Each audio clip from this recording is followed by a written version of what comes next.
Maronzio. So I'm gonna pick your brain about everything. You have to. That's why we're here. About this whole setup. So you went out and bought all this? Well, Andrew Steven, who was the last guest here, he got. I didn't say shit to you. The phone was down and shit. I didn't even say shit to her. Yeah, Siri's wild. It's acting wild. Yeah. So he had these. He's a podcaster. He does the podcast with Wayne Fetterman, The History of Stand-Up. Yeah. And he had 4 of these stands, so he sold them to me. And How before, he gave me a good deal, really good deal. It was like $100 for all 4. Okay. Yeah. And then I didn't like the clamps he was using, so I just bought some different clamps. And honestly, I should just screw it into the table, but I just got the desk, so you don't want to fuck it up. I was just feeling a little bit like, should I? It's basically just a piece of wood. Yeah. And then you just go out and you get the radio arms. Yeah, he would do a lot of, I think, remote work, so he would carry it with him around to different places. But I think I'm gonna commit and just drill one here, drill one there, and then to lock this down. Yeah, and take this out. This is stupid, but okay. Yeah. And I have this at home. The Zoom H6, yeah. You have everything I have. Yeah. Pretty much. This is the standard, 1, 2, 3 setup.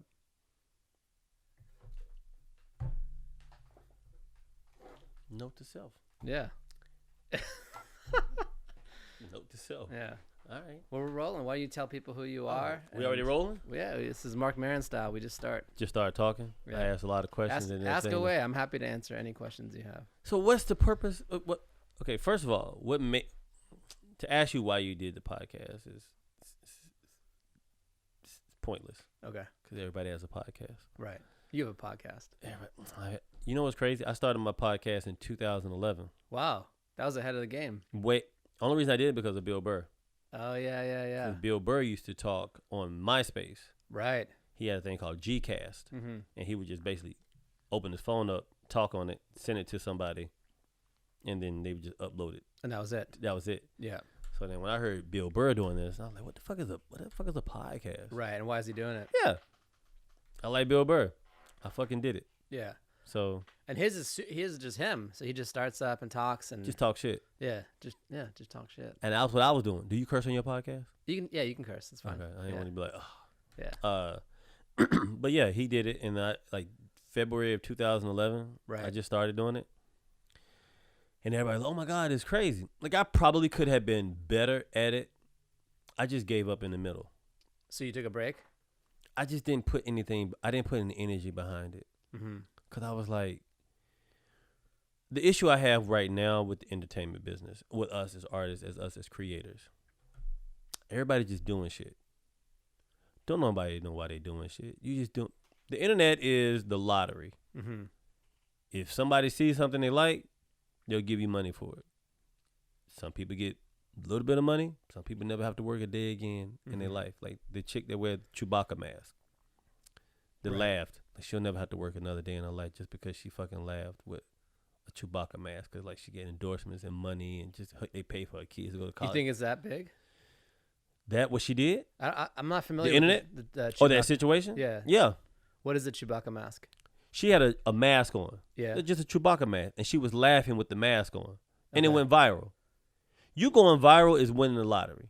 But do you think she actually got paid from Yes, that? she did. I know somebody that knows her situation. Wow. Never have to work a day again in her life. It's like the lottery. That's what the lottery is, though. Like house money. Yeah. Wow. But I think it's so much harder to go viral now. Because everybody's trying to do it. Yeah. Everyone's trying to manufacture their viral moment. The new way of making money will be, let's see how private you can be.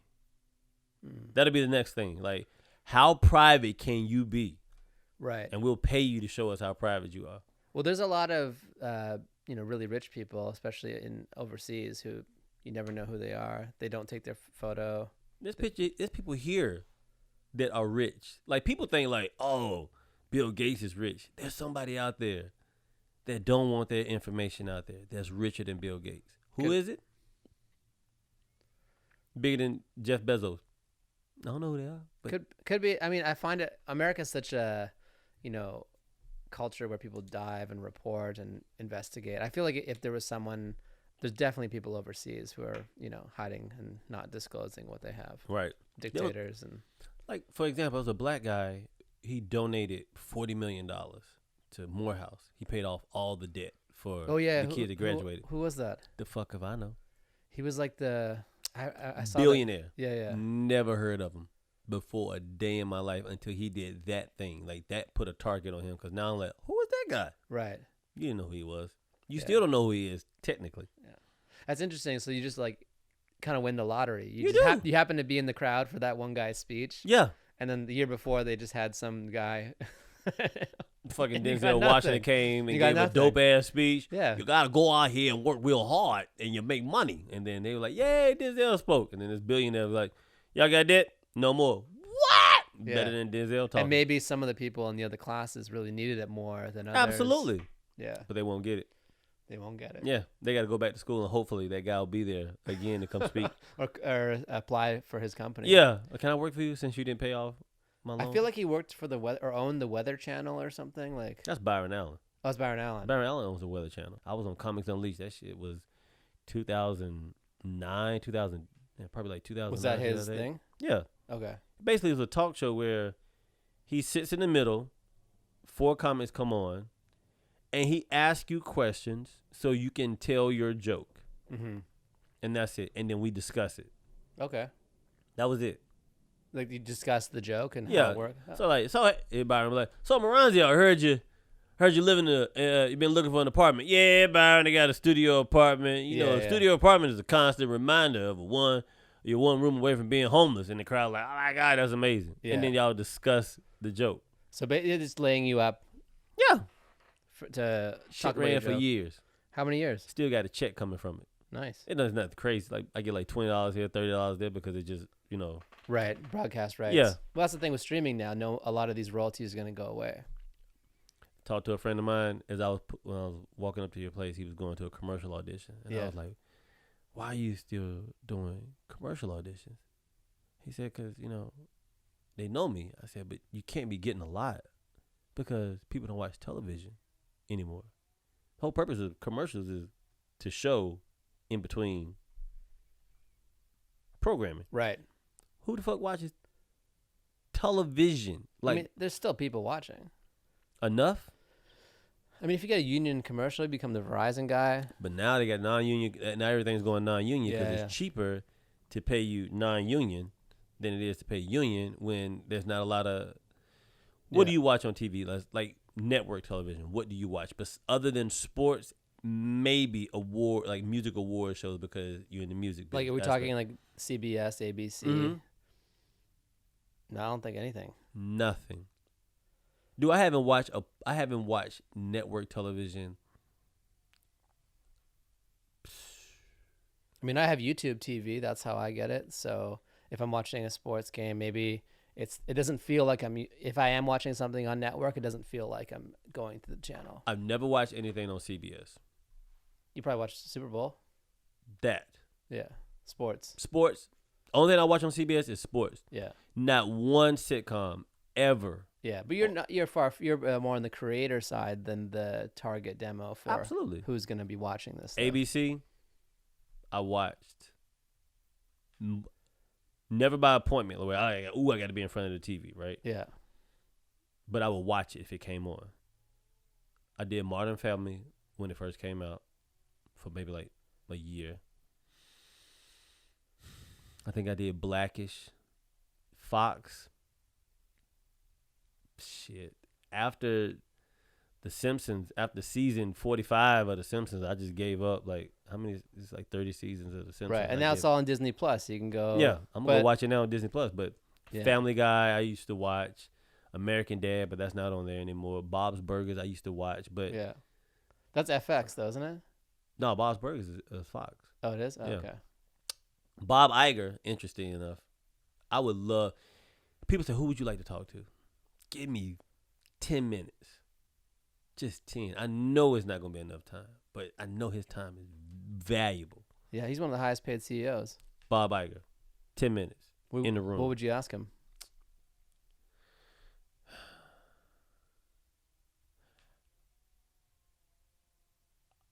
I don't want to work as hard, but I want the type of money you have. What do I do? Right. Well, what would you say to a comedian who said, I want to be as good as you, but I don't want to put in the work? You don't want to do comedy. Right. Well, you don't want to be Bob Iger. You don't be a Bob Iger. I mean, Bob Iger's a very interesting person. Like, he took FX away, so FX is no longer on television. The network? Yeah, Really? they moved it to Hulu. It's going to be all streaming now. Oh wow.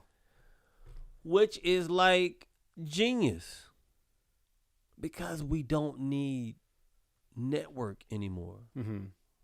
And it's kind of niche programming. I think they had Archer. They had some other Archer, the biggest show they had on there was Atlanta.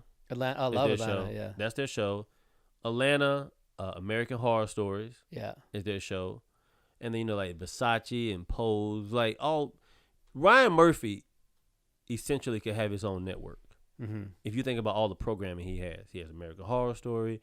He does Pose. He does that duets, the verses. He does like these OJ versus people. Like, he's in all these different programs that have been mega hits that make money. He could go off and do.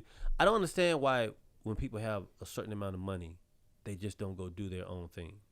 Maybe they have so much money that they don't need to be bothered by trying to run an enterprise, staff it up, handle the streaming, handle the servers, handle the tech side. Like, it's nice to have the same reason we all don't start our own social media. We all don't, like, using the platform is powerful. Right. So even though some of these media companies are changing and maybe the way they do business, they still have these powerful platforms and they still know how to move things and get them done. And you know how this town, there's unions, there's all this stuff. Like, could you imagine if you're a guy who wants to create shows, do you really want to be involved in all the HR, all the bureaucracy? The bureaucracy and yeah. the paperwork and everything. That's a whole different thing. What I battle with now is I'm getting rid of my website, right? MaronzioVance.com. Yeah, I'm getting rid of it. What do you mean getting rid I of it? don't need it. Is he going to close it down? I don't need it. Is he going to point to your Instagram? You should at least do that. I might have like a thing that say, go to the Instagram page. Like, this location is closed. We at this. Yeah, or just just like have a pointer. So if you go to MaronzioVance.com and just your Instagram pops up. Because you don't need a website. You don't need a website unless you're a business. And even then, if you have an Instagram account, yeah, it's so many different ways you can look at this. One, we get mad when Facebook go down. We get mad when Instagram goes down. We get mad when Twitter goes down. But we're not paying for it. Right. And you get to make millions of dollars off of it if you're lucky. How can you complain about something that you're not paying for? That's like me saying, I'm mad at this free food you just gave me. Like, I don't like this. Send it back.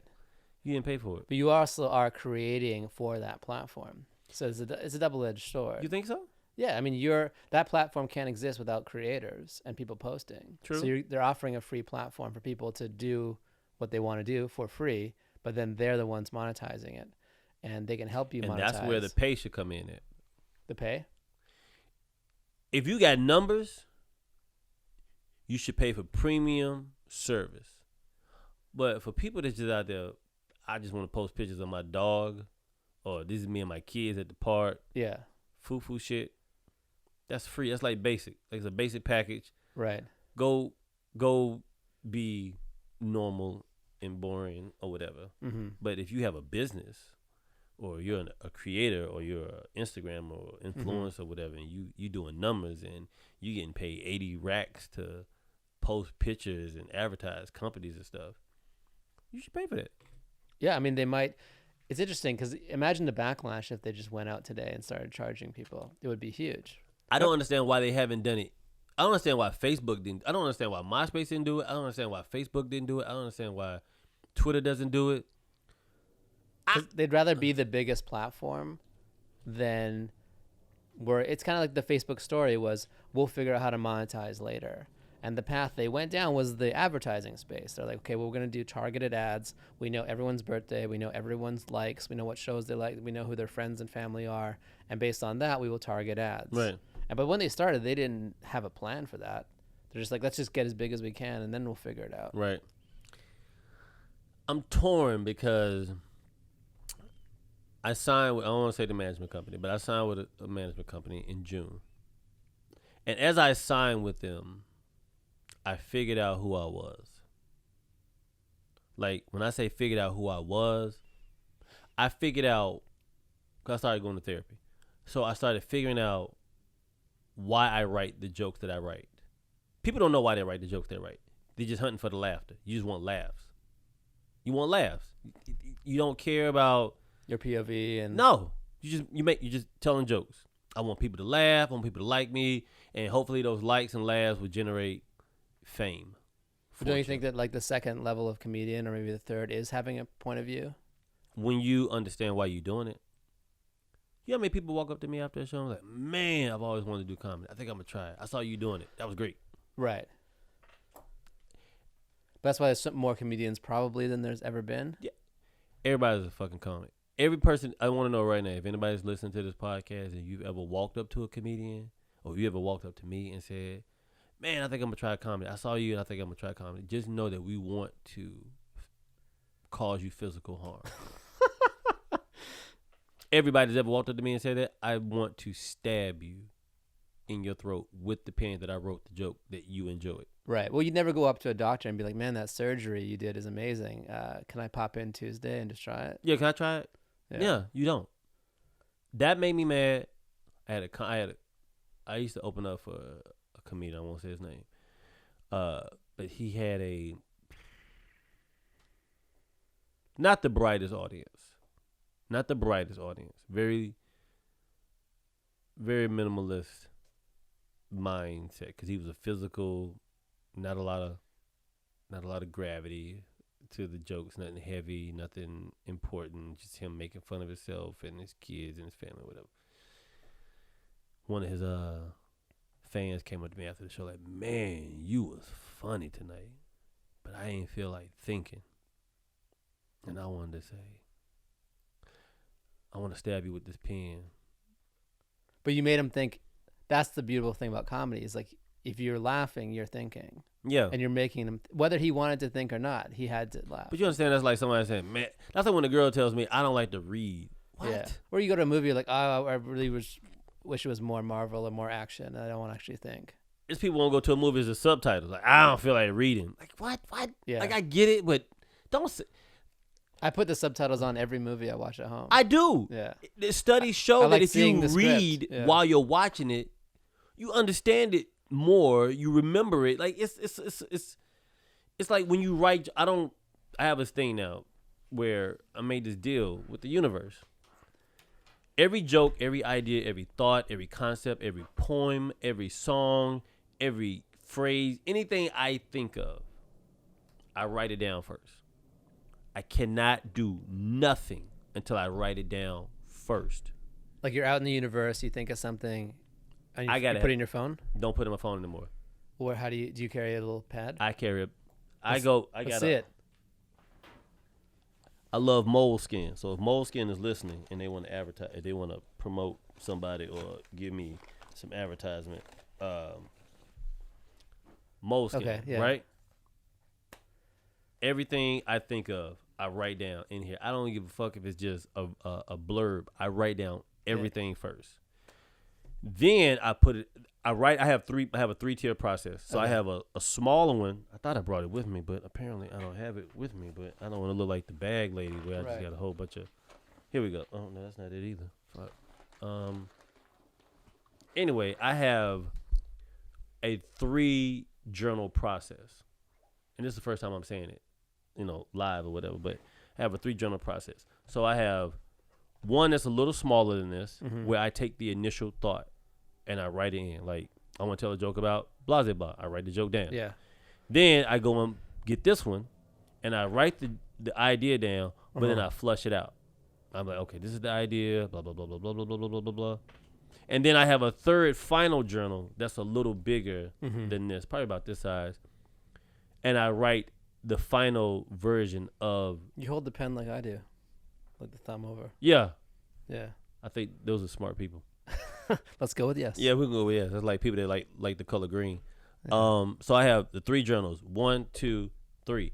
Final version of the joke goes in here. Final version of the idea, the complete thing, and then I allow myself to type it out. Right. Because I feel like when you get an idea and you put it directly into a device, it's not yours anymore. It belongs to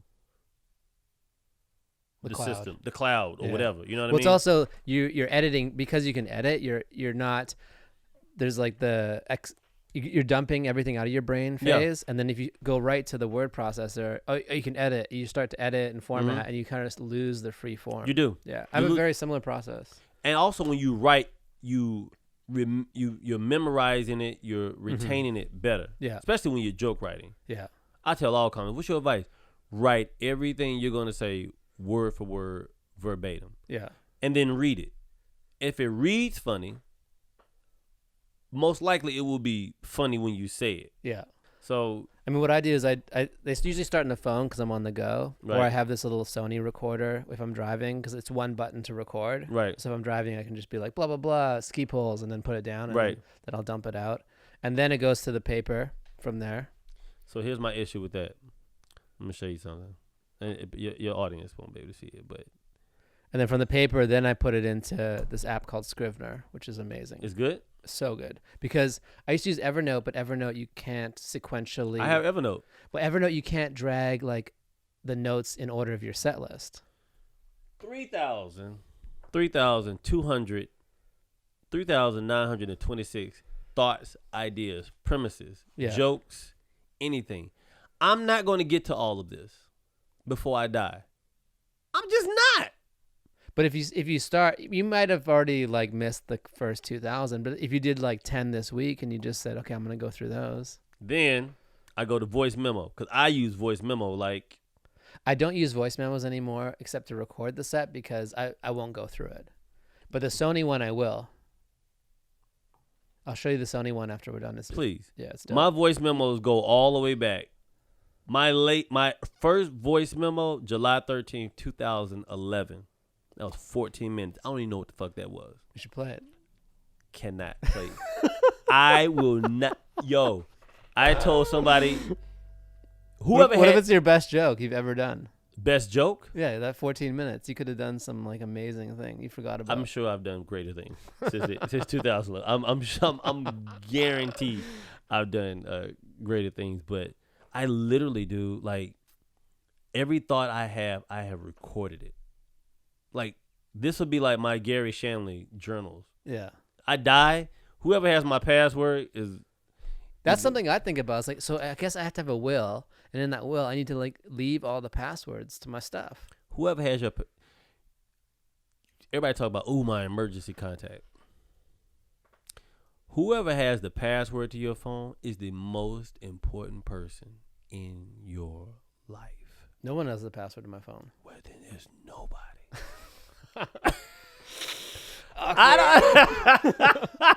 I don't have anybody to get my, like, if I die, Apple won't let nobody open my phone up. Like, it'll just be like, we don't know what I could have had a cure for cancer on here. Apple's not going to let it same with email and stuff. Yeah. I think you can go through the court and but maybe you can't. I don't know. I don't think every joke, every thought, every book idea, every movie treatment I have ever put on voice memo. Right. Will die. So I need like an automatic email when I die that sends the password to somebody. People. Yeah. But how will the email know I died? It's got to be in your will.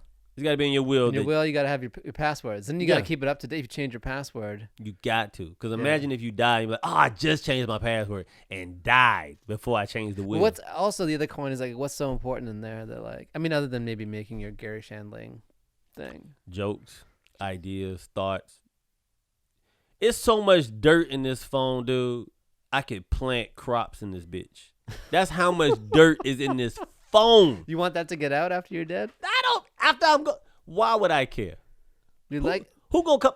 The day they dig somebody up and bring them back to life and make them stand trial for something is the day I'll blow this phone away. So you don't care about your post death legacy? No. You're like, I'm here to live. I'm here to have a good time. I'm already stressed out daily. Yeah. Why are you so stressed? Shit. Because I wrestle with, do I walk away from this? This being what? Entertainment. Altogether. Just hang it up. Fucking Kane from Kung Fu. Just walk out my door one day and just walk the country. The legend continues. Yes. Just walking out, kicking ass and stopping by people's houses, eating ramen noodles and helping somebody. But that was a show. It was. Yeah. I'm old. That could be your show.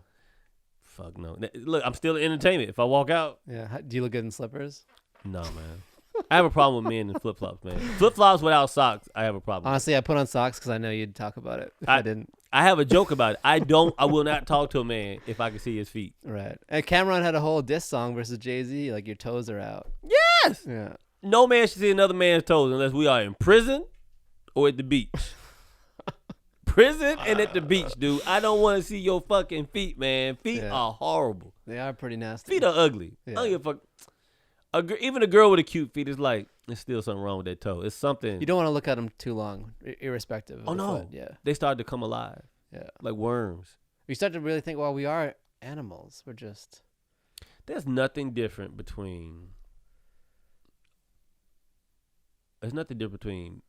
your situation, being a father, wife, kids, than it is for whatever group of animals do the simulation of father, wife, kids. Because when you have your kids, you send them out into the world. Mm-hmm. You're going to send them to school, right? They're in school right now. You don't know if they're coming back. You just got to hope and pray Yeah. that they come back. That some savage isn't like, ooh, I like children. I'm going to eat that dude's kids. Right. Because that's what animals have to worry about. It's like, yo, we're going to have these kids. We're going to try to get from this side of the mountain to this side of the mountain before it get dark and hope nothing in the middle kills our kids. Right. And that's really we're talking about legacy. Your kid is what you leave behind. Yeah. But also, I'm in this belief of, I don't, like, as I gotten older and with therapy, I don't fault my parents for being or doing the fucked up shit they did. Because our parents are nothing but adult children. They don't know shit. Right. They doing this shit for, everybody's doing this for the first time. So why are we acting all hoity-toity like, how can you not know? It's like, everybody's situation is different. Everybody's scenario is different. Yeah. You know what I mean? Like what your parents went through when they were coming up versus what you going through is night and day. Well, it makes you think if you really have free will. Because knowing everything you know Right. as a person right now, that's going to affect your next decision. Mm-hmm. So how could your next decision not be what it's going to be? Right. You don't. Even this conversation about that is something that all the moments in your life up to this point have led to. So do you really have free will? You don't really have. And so do your parents, did they had a choice, but did they? It's hard to know. There's no, I don't think, and this is not me being negative, it's just me looking in it and examining life. I don't think there's no such thing as unconditional love. It's all of it's conditional. Yeah. It's in a song. What, unconditional love? I mean, yeah, it's like, it's romantic to think about, but Absolutely. any person you love could do something messed up to you that would stop that love. Free rent, it sounds wonderful. Free rent? Free rent, yeah, but it's not, you can put in a song, it sounds nice, but it's not real. Yeah. It's not romantic. No, it's not romantic. Free rent is romantic. In LA, it's romantic. If someone said, yo, you can have sex with Beyonce for a year or free rent for a month, I'm taking the free rent for a month. A month? Over Beyonce. Beyonce for a year? Beyonce don't move my spirit. All right. Beyonce's not, if I was young or whatever, Beyonce's not who I'm putting on my wall. Yeah, but then she could pay your rent for the year. She don't like she would do that, though. Yeah, she wouldn't. She's like, why don't you go out there? Jay didn't have me pay his rent. I'm like, Right. "No, I'm not Jay, you know? Yeah. I didn't grow up in Marcy projects and sell drugs and then become a rapper, and now I'm a philanthropist. I was in New York in June, and I was in an Uber and went through Marcy Projects to go to the show. Yeah. And it's kind of gentrified now. All of it's gentrified. It was not like, I remember going there a long time ago, like the same kind of thing, going through there, and you're like, you do not want to stop here. There's areas I was like, I used to live in New York. There was areas I was like, I'm not. The girl was like, oh, I live in such and such. I was like, you want to meet me at the Comedy Cellar? Yeah. I'm not coming to your neighborhood. Yeah, when I first moved there, the studio manager where I was working was like, you can live with me in Bed-Stuy. And I stayed there 2 nights. I'm like, there's no way. Hey, man, I really appreciate you giving me the opportunity to come and stay here with you. But Yeah. we were the only being homeless. Yeah, we were the only whitish people getting off the train. But you're not white. What's that? You're not yeah, white. but What are you? I'm half Moroccan. For all intents and purposes, in 2003, there I was white, and he was very white.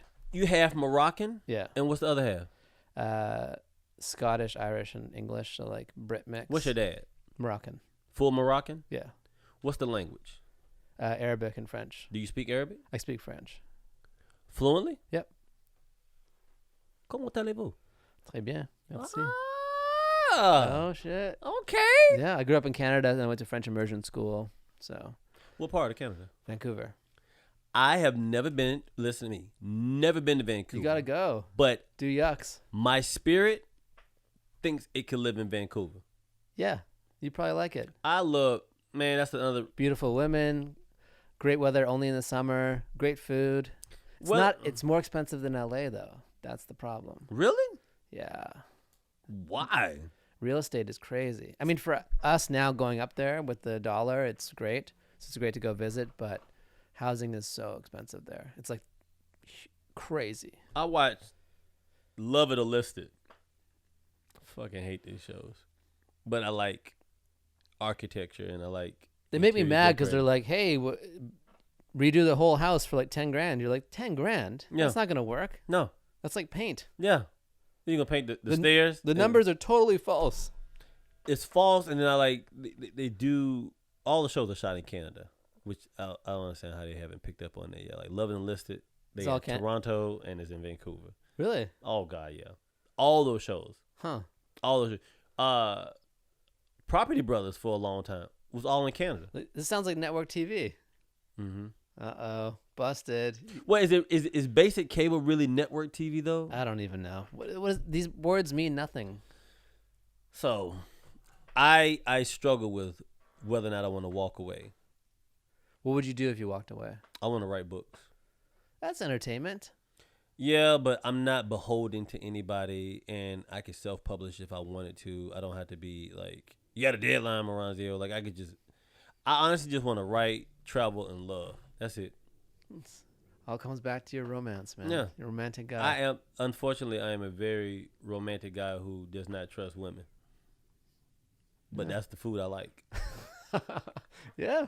That's the mean- food I like, but I don't trust. Writing a book is not great business. I'm writing a book now. I've been writing this book for a year. Yeah? And you're going to self-publish? No, I got my management company. We got a lit department, and Oh, we dope. have like it's not going to happen. Yeah.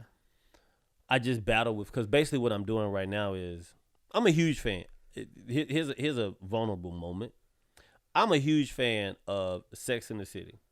I will not defend it. I just like the show. I thought it was great writing. Yeah, it was a great show. It was New York. Yeah. Fucking, It changed the way women thought about New York yep. completely. Yeah.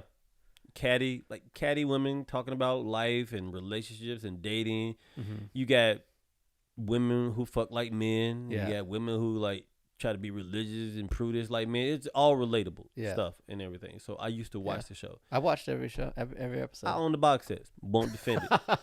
Girl, come over my house right now. She be like, "You gay?" No, bitch. You put them out? Yeah. I want people to know I'm not ashamed. I have Golden Girls, Sex in the City. I'm trying to think what else would be something questionable. I think Grey's Anatomy would be questionable also. But I only have like the first 2 or 3 seasons of Grey's But is Anatomy. that it? Is that like your whole set? No, You got other stuff. those mixed are the in most there. questionable things Okay. where people be like, Yeah. is he not? His nails ain't done. He's not gay. But that's like 10 years ago thinking. Now it's like, It's whatever now. it's whatever, yeah. You're such a millennial. You're a millennial. I'm the first millennial. What are you, 30? 39. You're the first? Is that the first millennial? 1980, yeah. Who made that shit up? You made that up. Are you serious? Not like literally me, the first millennial, but it alters. Sometimes it's like 1980, sometimes it's 78, sometimes it's 82. I'm but 43, so what the fuck am I? You're Gen X. And that's the bad people, right? I mean, it's a bit more jaded because you're coming off your parents. You were more of like a latchkey kid, probably. I think our generation is upset at the millennial generation because they are doing what we wanted to do. We just had to fight harder to prove that we wanted to do what we wanted to do without feeling like we're going to tarnish our family's legacy. Yeah. And we're jaded and we're mad like, look at these fuckers. They're doing what we wanted to do. But we're too old now Right. to fucking not care. Well, you saw the box being cracked open into all this new stuff, new paths. Right. While you were still being told you had to do it the old way. Well, it's also the thing of I'm too old to know that, that's irresponsible to not care. You know what I mean? Because millennials don't care. They just like, I don't give a fuck. I'm going to just do what I want to do. And we allow it because we're like, well, they're young. They don't know. Like, they're just living. But me at my age, I can't say, I don't give a fuck. It's like, oh, he's just irresponsible. But you have very millennial tendencies too, because a big part of like what I see millennials do is they love to live life and they want to experience is very important to them. Like, like you want to travel, you want to write. So living well and not delaying gratification is a big millennial thing. Avocado toast today, $15. Who cares? I'm at that point because I don't care anymore. And when I say I don't care anymore, I have accepted the fact that all this is a game. All this life, all of it. It's just a game. How much money can you make? How many people can you have sex with? How many places can you travel to? How many homes can you own? How many people can you meet? How many different tastes? How many different fucking orange blood drinks are you going to drink? Like, whatever you got going on. Right. None of it means anything. Well, especially we've been trained to be our worth is validated through consumption. Yes. So I'm not there anymore. Right. And that's a good place to be at because that's how they keep you in the race. Yes. It's like you need to buy this thing and, then your income grows, but then your expenditures grow and you still end up being kind of in the same kind of stressed space if you're not careful. And here's the hard part about that is not caring. Someone will figure out how to market the fact that you don't care. It's like a Black Mirror episode. Like somebody was like, if I came out, I don't care about nothing anymore. Somebody was like, we got to figure out how to make something off of that. Yeah. They always trying to figure out how to make something off of not caring. Right. I remember a comic. It's kind of like Fight Club. Yeah. Yeah. Fight Club was the not caring. Yeah. But then they ended up caring. Making a movie about it. Yeah. But you don't understand something also about entertainment? You will never be alone ever again. Never. Because everybody's recording and filming their life. Yeah. So either you're going to be in the video by way of somebody else's camera. Yeah. Or you're going to be recording yourself. So either way it go, there's eyes all around. Entertainment is a 360. That's why you might as camera. well create, because if you're going to be recorded either way. We're all on this universal stage being I'm going to move watched. to Big Bear. Was that? I'm going to move to Big Bear. Big Bear. God, I saw a house in Big Bear. 4 bedrooms, 2 baths, 1,300 square feet, $300,000. Like, I could do that. Live at Big Bear, fresh. Do Big Bear Comedy Festival. I wouldn't even invite entertainment up there. I wouldn't even. And they got a venue for comedy up there. I would fucking chop the trees down and block the roads. You'll never get to Big Bear fucking with me ever. Dude, I went to Big Bear 2 weeks ago. So you're just gonna read and write and be I went to alone? Big Bear 2 weeks ago just to write and eat and hike. You have to unplug from this, dude. It's so much creative energy in LA. Yeah. Whether it's you gotta good, unplug from the phone too. That's the thing. I don't nothing. Yeah. Unplugged. Went up there. I read Ta-Nehisi's book, The Water Dance. I started reading that. I read comic books, so I'm reading Donnie Cake's Absolute Carnage and Ta-Nehisi's Captain America, and I'm reading Daredevil, and I'm reading Jeff Lemire's Black Hammer series. Like, I read comic books, I read regular books, then I go up there and I write and I hike. And I'm not worried about traffic.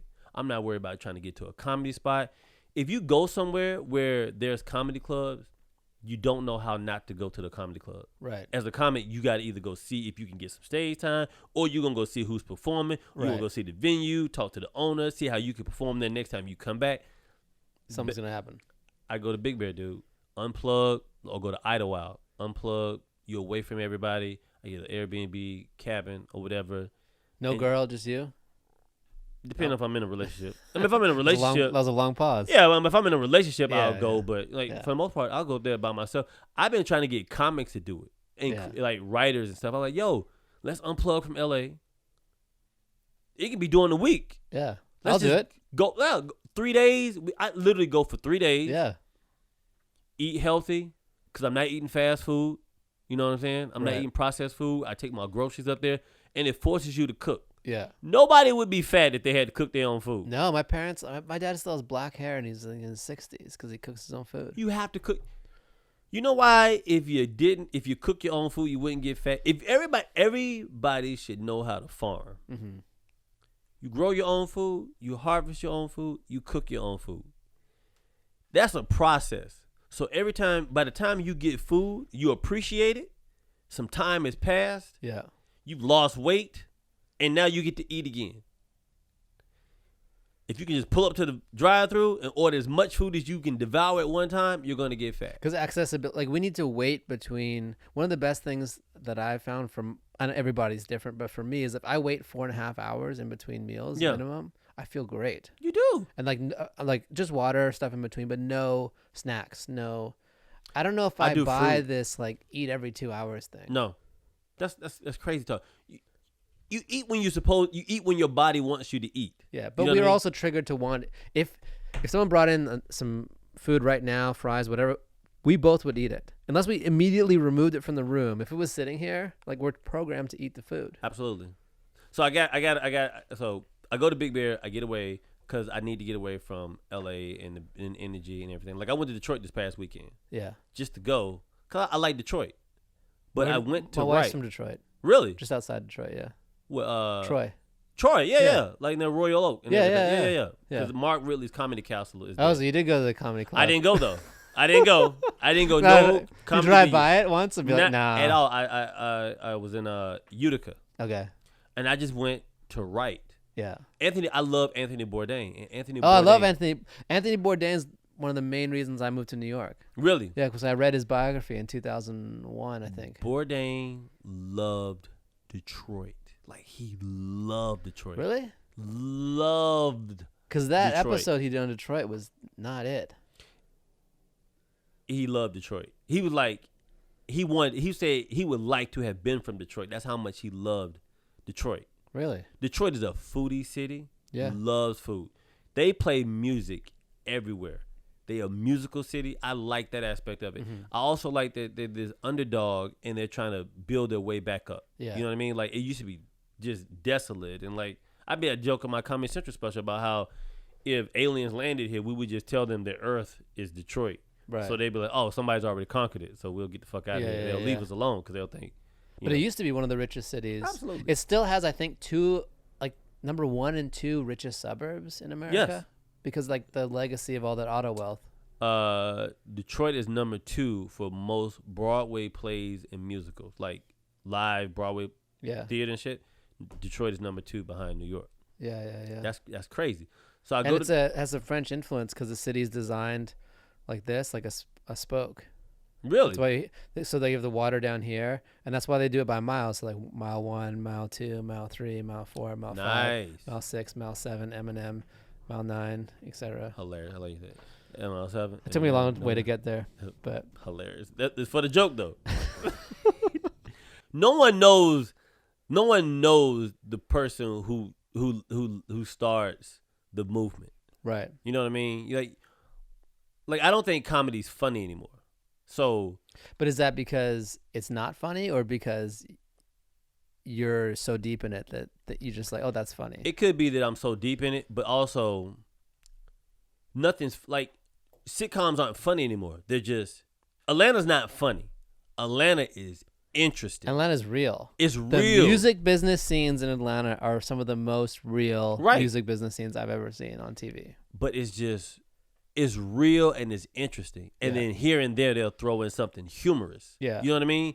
Because you like 3-camera audiences, like live studio audiences for sitcoms and stuff. I don't know how they still exist. Like in my brain, I don't know how someone walks into a door and you hear people clapping. It's like, what fucking year is this? Like, we're so evolved. We're so used to single cam now. That and that's not real. How many times you walked home, came in your house, and there's just like an audience right there. Yeah. Clapping like, yo, welcome home. You tell a joke. No. Yeah. Well, we want real. It's going to swing back the other way. It might not be gone forever, but right now it's like even those classic shows, you put like a Friends episode comes on and you're like, it's so obviously not real, but you know that you can appreciate the high level of talent those guys were able to Right. sell those jokes. Like I took an acting class this year for the first time, Well, I'm sorry. and it was like comedic acting, and they would go dissect some of those Friends Right. episodes, and then you really appreciate like, wow, like the line they have to say and how much they need to sell it for that Yeah. multicam show is, you're like, these guys are all deserve the money they got. The only multicam shows that I can go back and watch and not be affected by the laughter. Seinfeld. Yeah, Seinfeld's the only one I can watch too. Seinfeld's the only one I can watch. Golden Girls is number 2. Because I watched so much Golden Girls growing up. the reason I watch Golden Girls, it ain't even because of the art. Them bitches was funny. All 4 were funny. B. Arthur, comedic genius. Like, but their interaction, people don't even know. Sophia was the youngest person on the show. Which one's Sophia again? The mom. Okay, she was? Yes. She was younger than everybody else on the show. What happened? Go research that.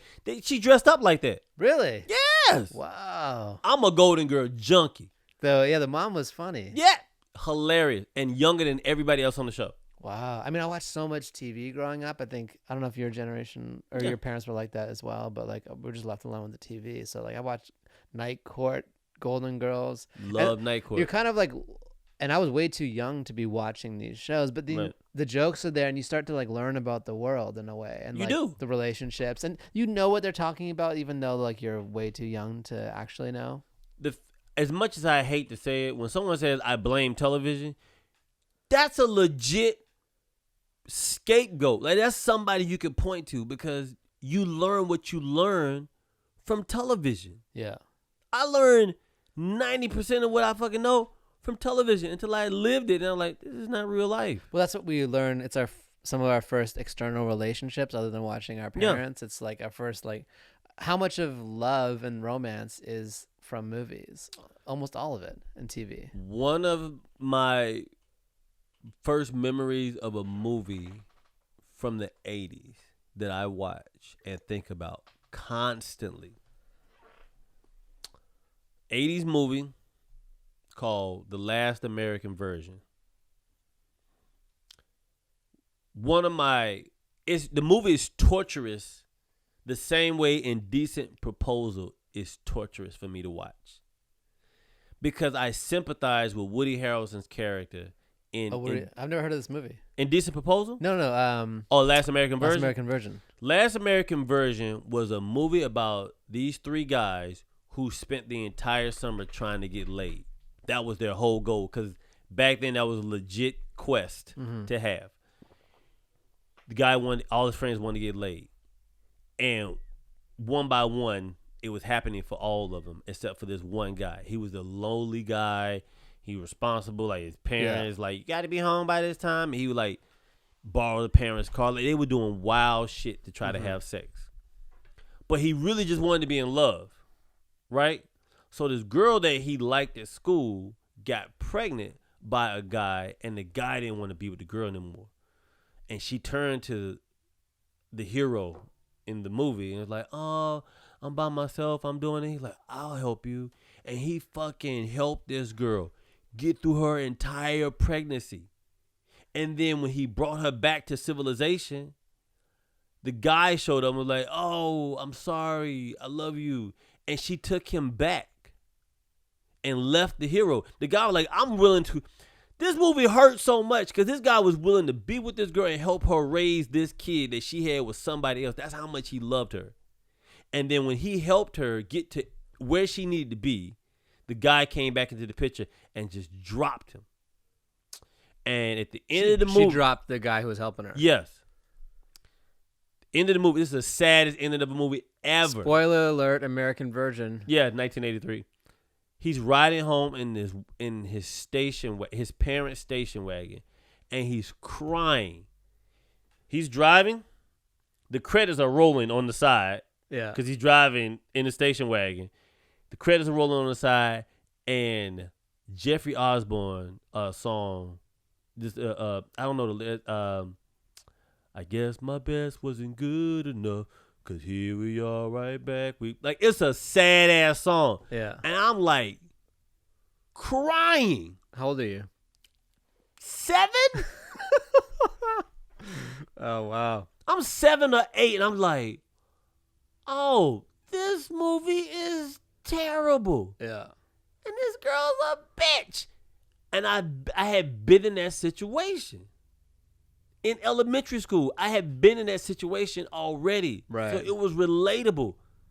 I liked the girl in elementary school. Gave her my chocolate milk. We were dating for a week. And didn't even notify me. Just started dating another dude. Didn't even tell me. Right. I'm like, oh, we don't go together no more. What? Since when? I didn't get it. What happened? Tell me. What did I do wrong? Like, how can I get better? And did that happen before or after you watched the movie? Before I watched the movie. So when I saw the movie, I was like, yeah. I know what this means. Yeah. Painful, dude. Yeah. Painful. Super painful. So. But it's all stuff, like, it's so implanted in us, these things. Like, so many of, like, our personality traits that even develop through television. It's crazy. People don't want to own it. So right now, this is what I'm doing. I haven't gone out on any audition for TV shows because I just don't want to go out for anything. I want my own show. Like if I'm going to be in this business, I want my own show. What kind of show would it be? Sex in the City for a man. And set in LA. Yep. So Entourage. Not Entourage. Cause I'm writing. I'm not. My character's gonna write and just like. Is he a comedian? No. Is he a writer? Yep. Writer. So writer, set in LA. Mm-hmm. Sex in the City. Talk about dating. You got to Hollywood cross it. Sex in the City meets. Atlanta. Ah, I'm interested. Yeah. There you go. Sex in the City meets Atlanta because it's just me. So I'll share it because I've already talked about it on stage before. But I'm writing a book right now, and the book is about how I was sexually molested from 6 to 8 by women. And it affected how I view, date, and treat women. Because I was treated as an object. I wasn't treated like, I love you. Like, I want to do stuff with you, and I want to have sex, and I want to do these things, and I'm going to use you. But I'm thinking, you like me, this is why you're doing it. But even then, it's still family members who did it. So now it's really convoluted and fucked up. Because, like, you're my cousin, but you're doing this stuff. I like it, but I'm not supposed to like it. What's really going on? And I didn't go to therapy until I turned 40. Dealt with that shit my whole life. So anytime a woman would approach me, I'd be like, what do you want? Right. You know, like, is this for sex or do you want something from me? Mm-hmm. If you want something from me, I can't give that. I can give sex because that's how I was introduced to love. You know what I'm saying? Like, if a woman didn't want me sexually, I didn't think she wanted me, you know, it was into me. So the book is about these stories where, you know, how I defend myself, because everybody's trying to create a safe space. You know what I mean? Right. Like, everybody wants to feel safe in their skin. Everybody wants to feel in safe their environment, in their environment. Job, so you do finances. things. Yeah. So you do things to create that. Mm-hmm. You know what I'm saying? You try to create a scab to cover the wound. Mm-hmm. Everybody's way of creating a scab isn't the best. Some of them are toxic habits that you develop. And I had toxic habits of, like, because I would date multiple women but wouldn't want to tell anyone because I would be afraid I would lose them. Right. But I also dated multiple women, not because I was being greedy, because I knew women left. So I never wanted to be alone. So if I got 5, right, I lose 1, I still got 4. Mm-hmm. You know what I'm saying? It's like a trust and abandonment issue combined. Yeah. Yeah. So I got trust and abandonment going on. Yeah. You know what I'm saying? I don't trust you not to leave me, but I don't want to be by myself. Right. But I can't you can't guarantee me that you're not going to leave. So I need to have all that over here. That's the thing with a lot of people would rather stay in a situation where they're not alone than leave a bad situation. It's part of our makeup as people. Like, you know, we all have friends maybe that are toxic, or family members, or we've been in toxic relationships we stayed in too long. I stayed in a lot. One thing that men don't know how to do, we don't know how to break up. No. With women. We don't know how. Like, we can do a lot of shit, but telling a woman you don't want to be with her anymore, I'm 43 and I still can't do it. Right.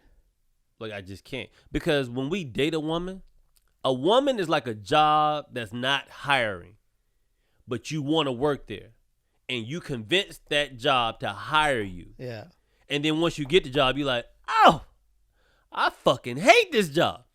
But I can't quit because I begged for it. Right. And so now you're like, how do I tell somebody I don't want the thing that you didn't want to give me in the first place? Right. It's kind of like that trick that car salesmen do. They say, so if I give you the price of this car today, right, will you buy it? Right. And then they want you to say yes, so that when they get you to that price, which they can always walk you there right. some way, that you've already verbally and mentally committed to it. And it seems like a small thing to give up, but it's huge. I told this girl that analogy of like if I said to her, I said, if I came up to you right now and said, y'all want to be in a relationship with you, you'd be like, no, I don't want to be in a relationship. Yeah.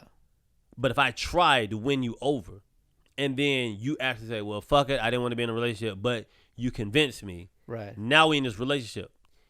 If I get with you and then figure out or learn that you don't do it for me, I can't come and tell you I don't want to be with you because you basically let down your walls and your right. security and said, I want to, okay, I'm not sure where this is going, but he really acts like he wants to be with me, so I'm going to let this guy be with me, and then we're going to be in this relationship. Yeah. You got her to do something that she didn't want to do, and now you don't want to do the thing that she didn't want to do in the beginning. Right. You know what I'm saying? So it's like, how do you walk away from that shit? You know what I'm saying? Was a duality of commitment that's happening. This is hard for probably both of you to get out of it. It's hard for both because she didn't want to be in it. Right. But she also don't want to be by herself again because she knew what it felt like to be back then, and it feels good now to be in a the relationship. devil you know versus the devil that's unknown. That completely. So because I've done that before, I've begged for jobs. Right. And be like, yo, let me work here. We're not hiring. I'm gonna just come here every day. I'm gonna come here every day. Y'all gonna hire me, and then get the job, and then be like, I don't want this fucking job. Right. But how do you quit something that didn't want to give you a shot in the first fucking place? And you're getting something out of it, even if you hate it. The relationship or the job, you are getting something out of it. So you're gonna go to $0 or zero affection, and that's the issue for men. Yeah. Like I do it as a joke. I mean, I haven't. I'm not answering that. I do it as a joke, but it's hard for a man to leave a woman. It's easier for a woman to leave a man than it is for a man to leave a woman, unless you're in an abusive relationship and the guy tells you, if you try to leave me, I'm gonna kill you. Then you got to try to figure something else out. But for the most part, a woman can be like, wake up in the middle of the night, be like, I don't want to be with you anymore, and you got to go. And you have to go. Right. You can't stay. You have to go. Like, she called police, I want him out of the house right now. What did he do? I just don't feel safe with him here. What did he do? I just don't feel safe with him. Yeah, right? Right. Nothing. You got to go. But if you tell a woman, look, I don't want to be with him anymore, I got to go, she expects an answer. You have to explain. There has to be an exit interview. Yes. Yeah. There has to be. Why? Yeah. What did I do? I just don't want to be here. Why? Like, you have to give them a reason. Woman don't have to give a reason. Man have to give a reason. You know what I mean? So it's harder for a man to leave because also we don't want another woman hating us. We already have enough women who we work for and either got fired or just quit the job or got caught working at another job. And you're like, you can't work for two jobs, motherfucker. Are you crazy? Yeah. You got one job, this job here. How you got time to work at this other part-time job? I need some extra something, you know? Yeah. That's wild. So that's... Yeah, and it all goes back to, So that's what my book is about. My book is about the relationships I've had with women and why they didn't work and what I did in those relationships to create this safety environment, but they were bad methods about it. You know what I mean? The movie version of the book is like those 4-story love movies, and then all the stories meet. Like Magnolia or Love Actually. Love Actually. Yeah, Love Actually. Yeah. Or Valentine's Day. Or terrible movie. Right. Except Valentine's Day was terrible. Love Actually, dude, I took a girl. This is one of the chapters in the book. I took a girl I was dating. I met her at the Laugh Factory in Hollywood. She lived in San Diego. We talk on the phone every day. She would drive up. This is how you think. This is how you know you the shit, or you can believe that you're the shit. When a girl would she drove from San Diego 3 times a week to stay with me, and then would drive to work from my house in the morning to San Diego. This is a 2-hour drive. Yeah. Why wouldn't I think I could have anything I want when a girl is willing to drive after work up to hang out with me, drive to San Diego in the morning, and sit in traffic for 3 hours, and then come back? Why wouldn't I not think I'm Thanos, bitch? Thanos. I'm like Kanye say, it's hard to be humble when you're stunting on the jumbotron. Yeah. Like, so we started dating. We was like, why don't you just move up here? Got into a relationship, moved in with me. 3 months into it, she couldn't find a job because she wanted to be a hairstylist, and I was supporting the situation because I had a job and I was doing comedy, so I had income to cover us. Because I was living by myself anyway, so I just acted as though she's not there, but she's there. Like, I'm not thinking like, ooh, that's another mouth to feed. I'm just like, fuck it, whatever. I'm eating twice a day now, or 3-4 times. Right, you're getting fat. Yeah, I'm getting fat. So I took her to see Love Actually. Yeah. The scene in the movie where Andrew Lincoln, who plays on Walking Dead, he goes to the house with Keira Knightley, has recently married his best friend, played by Chi White, whatever the fuck his name is, and he like plays the the jukebox and holds up the cards and everything and says, "I liked you the entire time. I just never came to you," whatever. And she's just like bawling her eyes out. Chick movie all day long. Chick movie. Her eyes is weeping. Her vagina is weeping. Everything's weeping. There's liquid coming all out of her. And I look over and she's crying. I'm like, fuck. I'm awkward now. I'm like, all right, she's crying. The scene's crying. Like, I got to do I console her? Do I tell her? Like, do I go get some note cards and say, I would never leave you? Or some dumb shit like that. High fidelity. So the movie's over. We ride in the car. It's a good movie, right? Yeah, the movie's good. She's still crying. What the fuck? Like, all right. Now it's about you. Not even about me. So we driving, get home. I turn the TV on. I'm like, let me find something else to watch. This song is still stuck in her head. We started watching something. She grabbed. Anytime a woman grabs the pillow and talks to you, it's bad. Yep. Anytime a woman says, it's almost like she's holding this for support or bracing for the hit. Like, it's just, it's comfort now. It's like, I can't hold you because it's going to hurt you. So this pillow is my new relationship. Right. She's like, I said, what's wrong? She said, I don't know. The eyes, but I don't know. Tell me. You can tell me anything. You can't. Any guy that says that, you're lying. Yeah. You can tell me anything. No, it's like if a woman says, no, I was thinking about this guy I fucked in college. Like, he destroyed it. I'm like, what? Yeah, he just destroyed my pussy and I miss it. What? You can't handle that. Do not ask for things that you do not want. Like, just like women don't want man truth. Men don't want women truth. Like, we don't. Nobody wants truth, period. No, you don't. You want what you can handle. Right. Because if a woman can't, you like, yo, I was with this guy. You want what you can handle, the truth. You want what you can handle. You want what you can handle, the truth. So she tells me there was a guy that was in San Diego that she always liked, and she never took the chance to tell him. Mm-hmm. And she feels like she may have missed out on her soulmate. And I'm like, the needle scratches. The party's over. Yeah. What? Yeah. Then it gets worse. She says, and I think I want to go tell him. Because I feel like if I don't, it's going to bother me. And I was like, what? She says, yeah. I said, I wasn't trying to be cool. I wasn't trying to be progressive. I was just trying to be amicable, or whatever. So I was like, what do you want to do? She's like, I think I want to go. I said, all right, we'll go. Like, I just said go. Right. She left. This bitch left. We never seen it again? Oh, the story gets worse. Oh. She leaves.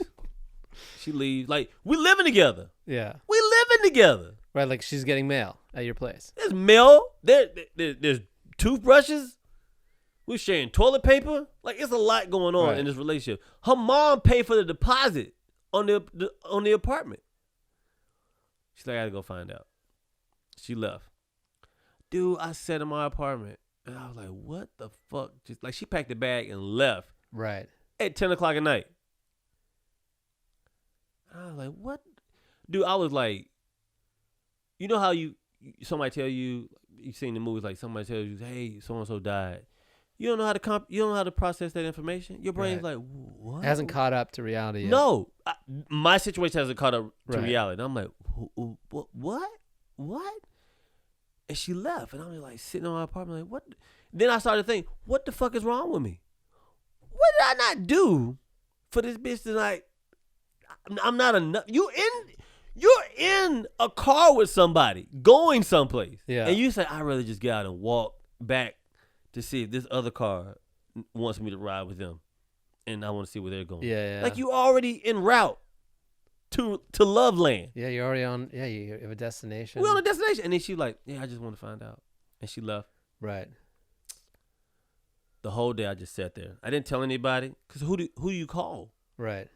You don't call a guy, because the guy like, man, fuck that. Every guy has advice. Yeah. Fuck that bitch. Right. Go fuck somebody. Worst advice ever. You don't know what girl to tell because you don't want a woman to know that you're that pathetic that you let that happen to you. Right. Because it kind of devalues you a little bit. Like, you're like, a girl did what? Right. You let her do what? Ugh, Right. you're a bitch. Like, now you're not Right. You're not attracted to her now. Yeah, there's an ordinal thing, and she's like, oh, well, there's some things, yeah. Yeah, so now I'm not attracted to her anymore because she's like, ew, that's dumb. Right. Whatever. Or you a bitch. You tell a sibling, maybe? Or because I'm the oldest. Yeah. So I got to look like I'm in control. I got to look like I got my shit together. You Yeah. know, all the older kids got to act like they got I'm it the together. oldest, yeah. So you got to have like your shit together. You're the prototype. Right. You know what I'm saying? You're the first off the assembly line. He came out the machine first. So I didn't have anyone to talk to. I just dealt with it. And that's what the book is about, because it's about trauma and not having anyone to talk to about situations. So I'm sitting there on my couch. She calls. She was like, hey. I'm like, hey. How you doing? Bitch. Another question. Like, ask me something else. Yeah. Because you know how I'm doing. Can I come home? This is her talking to me. Can I come home? I was like, do you want to come home? She was like, I didn't go see him. I said, what did you do? I went to a friend's house. Is it a friend, a girl? Because I still need to know, like, is there a guy involved? You know what I'm saying? I think for guys, it's like, you know, you don't want your woman to be rescued by another man. Right. You know what I mean? Like, even if your wife was out someplace, she's like, oh, I have my wallet, and y'all got a mutual friend. And Craig gave me like $100. It's like, I don't want Craig giving you $100. Like I don't. Right. No, bitch. He's no, not a no source. transactional relationship. Yeah, no transaction. I don't want. Yeah. I don't want you to ever think Craig is a source of help, bitch. It's Right. always me. Yeah. You come to me. I'm the water fountain. If you're not drinking from me, don't drink. Right. Just perish. Respect. Love me enough to die. Love me enough to die. That's the best. Love me enough to die. Well, that's the name of the book. Love me enough to die. That'll be my next book. Love me enough to die. Can I get a copy of this? Because I'm gonna have to go back and listen to this because I want that title. Yeah. Love me enough to die. Yeah. So she said, "Can y'all come back home?" And I was like, "Sure," because I didn't know what to say. I didn't say no. Stay where you are, bitch, or you're a terrible person, or whatever. Like I didn't want to make her have to stay. What did you write down? I'm just love me enough to die, so I don't have to give you the whole thing. I can just give you this when you leave. Really? Are you gonna edit this out? No. It's just in case you wanted to leave with it. Oh, okay. I was Yeah. like, you gonna edit this? I like this. No, it's gonna be fine. Okay. Yeah. I don't edit my podcast. That's why I say that. I'm Yeah. not about to sit there and take that out, add that. No, I'll edit. But this is gonna be my first. You're the first 3-cam guest, Oh, you edit the video. so part. I'll go back and forth between the two. The video. Yeah, like the different cameras, like camera 1, camera 2, camera 3. Your setup is dope though. Oh, thanks. I like it. I mean, I thought you were gonna put like a little backdrop here or something. I kind of like the books as the backdrop. I could have been, and I struggled with this podcast for a long time. It was like, oh, the music's not quite right. Oh, this isn't quite. Oh, I don't have the video. And I'm like, just get it out and then iterate and make it better as it goes. Everybody wants to be perfect. Everyone wants to be perfect, and then it maybe gives something people to follow along with. Like, oh, look, they changed the backdrop. Oh, look, it's 3 cams now. Right. Oh, look, he painted that spatchy place on the wall. Remember when you first started? They just had that fucking Right. the plaster thing that needs to be done. Yeah. But you have this book coming out. And it seems like you're far along on it. And I'm very far along because she ends up coming back home, and she brought me a movie as like a gift to apologize for shitting on the relationship.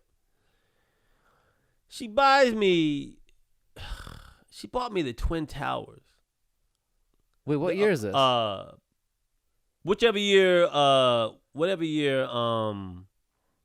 the Rings Twin Towers came out. Oh, not the Twin Towers in New York. No. She gave me Lord of the Rings Twin Towers. I'm a huge Lord of the Rings fan.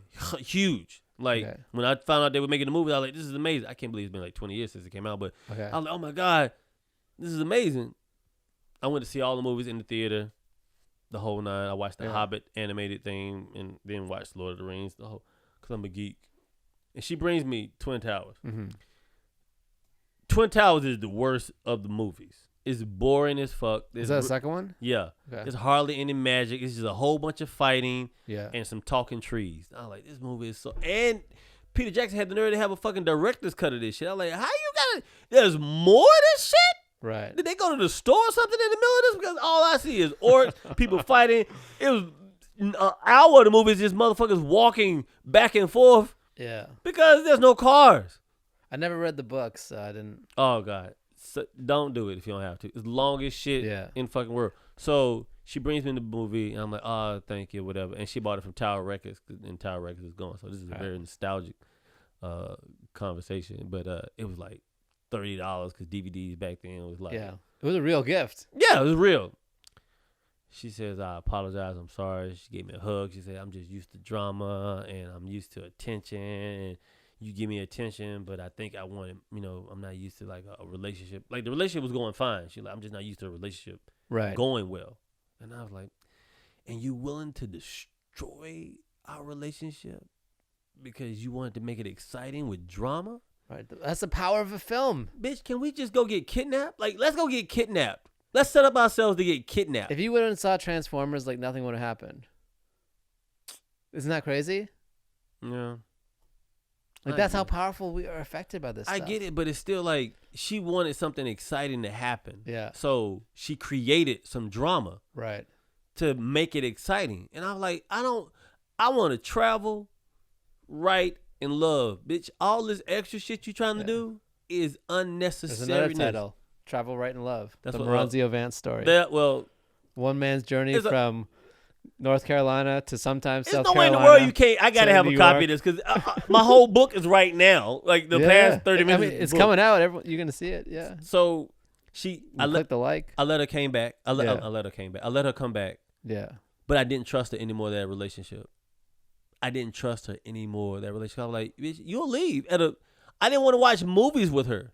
Yeah. Well, now you have to be scared of what you're gonna play her. Yeah. So we watched The Wire.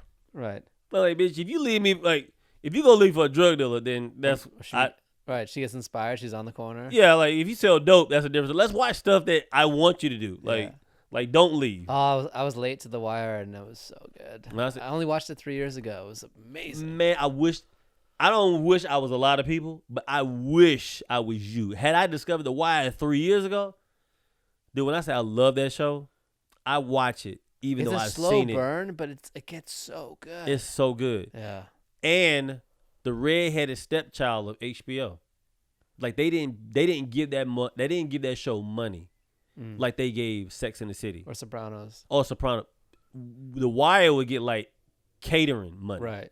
That's it. Like they did not support. It probably helped it. Sometimes too much money on a project can make it worse. Look, a part of me wants to believe that they gave them this $5 budget to keep it authentic. Like if we give y'all too much money, then y'all gonna make it glossy and it's gonna be like we like it where y'all barely have lights, you barely got cameras, right? You got to use real drug addicts and shit. They had to use real drug addicts and drug dealers on The Wire. Oh, when they set up the city, Amsterdam, and put everyone there. Oh. Yeah, dude, it's genius. Yeah. That shit is. But those were real people, cause they couldn't afford to hire actors. Really? Oh, I know too much. Wow. So I let her come back. I didn't trust her anymore. And it just put a strain on the relationship because I didn't think I could build with her. Like I didn't think I could. I was just in it. And I didn't know how to break up with her. I didn't know how to tell her, hey, I don't like what you did, and I don't want to be with you anymore. Now go find a place to live. Like, I couldn't do that. Right. So I had to self-sabotage, because that's what men do. We self-sabotage. Right. To make ourselves we'd rather let it undesirable. fall apart than end that way. I'd rather you be like, I can do better than this. I'd rather just be like, this guy became shitty. I can do better than this. And then you go find somebody better, because I don't know how to tell you I don't want to be with you anymore. You know what I mean? So Right. And depending on what stage of life you're in, you could also be spending a lot of your mental energy improving yourself. I'm in my 20s. Right. So you're not even a real person No. yet. Right. So No. you don't know who you are. 26, I think 26, like Yeah. 26, 27, somewhere around there, 26, Yeah. 27. But I just dealt with that situation, dude, and I didn't know how to talk to anybody. I didn't know how to have a conversation with anybody about it. And it just walked around like a fucking tumor. Right. And that's what my book is about. It's like a bunch of stories. Do I have that story I just told you? I have 20 of those. And is that all written out? Yes. This one? Well, for the book, it's different because I write the stories out. Like, I write out the story, what happened, the footnotes of it, and then I go type it out. Because I'm not being to the letter when it comes to the universe in regards to writing the whole thing out. Yeah. Because then I'm not Edgar Allan Poe. The shit would never come out. You know what I mean? If I wrote it by hand, it never come out. But I did think about going to buy a typewriter, like a real typewriter. Yeah. And Like Tom Hanks. Yes, I'm going to do it. Do it. I'm going to do it. If I can find one, You can find one for sure. I want an old typewriter, dude, and just be like, it'll force me to like really Get the ribbon. pay attention. Yeah. Cause Again, romantic guy. We wanted a real I used to typewriter. type, dude. Yeah. My mom, if I call her right now, she would be like, I'm on how many typewriters did I have? I had 3 typewriters when I was a kid, dude. Wow, you're Dynasty typewriter. Because I literally I would just fucking type stories. Yeah. You know what movie made me want to write movies? Real Genius. Val Kilmer. Don't know this movie either. You never seen Real Genius? Real Genius, Val Kilmer. The song Everybody Wants to Rule the World. Oh, yeah. I love that song. Summer Fears or something like that. Yeah. I forgot the name of the group. But that song I think is Nas sampled it. the title track in the movie. It's like the biggest song for the soundtrack of that movie. One of Val Kilmer's best movies. Is what he's fucking known for. Really? Val Kilmer, Real Genius. Go watch Real Genius, dude. 80s fucking classic. He's not known for The Doors? No. No. I mean, he's known he did it, but Yeah. if you think about, if somebody said name Val Kilmer's top 5 movies. Top Gun. Top Gun, Real Genius. Tombstone. Tombstone. But that's a lot of characters. But that motherfucker was great in Tombstone. Yeah. Great. What's the one where he drives a Volvo? Heat. He's like Heat. Of course, Heat. Yeah. Heat. He was great in Heat. 5. Those are his 5 movies. If you say fucking Batman, if anybody types in or calls and says, I forgot he was Batman until you brought it man, up. that shit was hard. Val Kilmer was Batman. Who was worse, Clooney or Val Kilmer.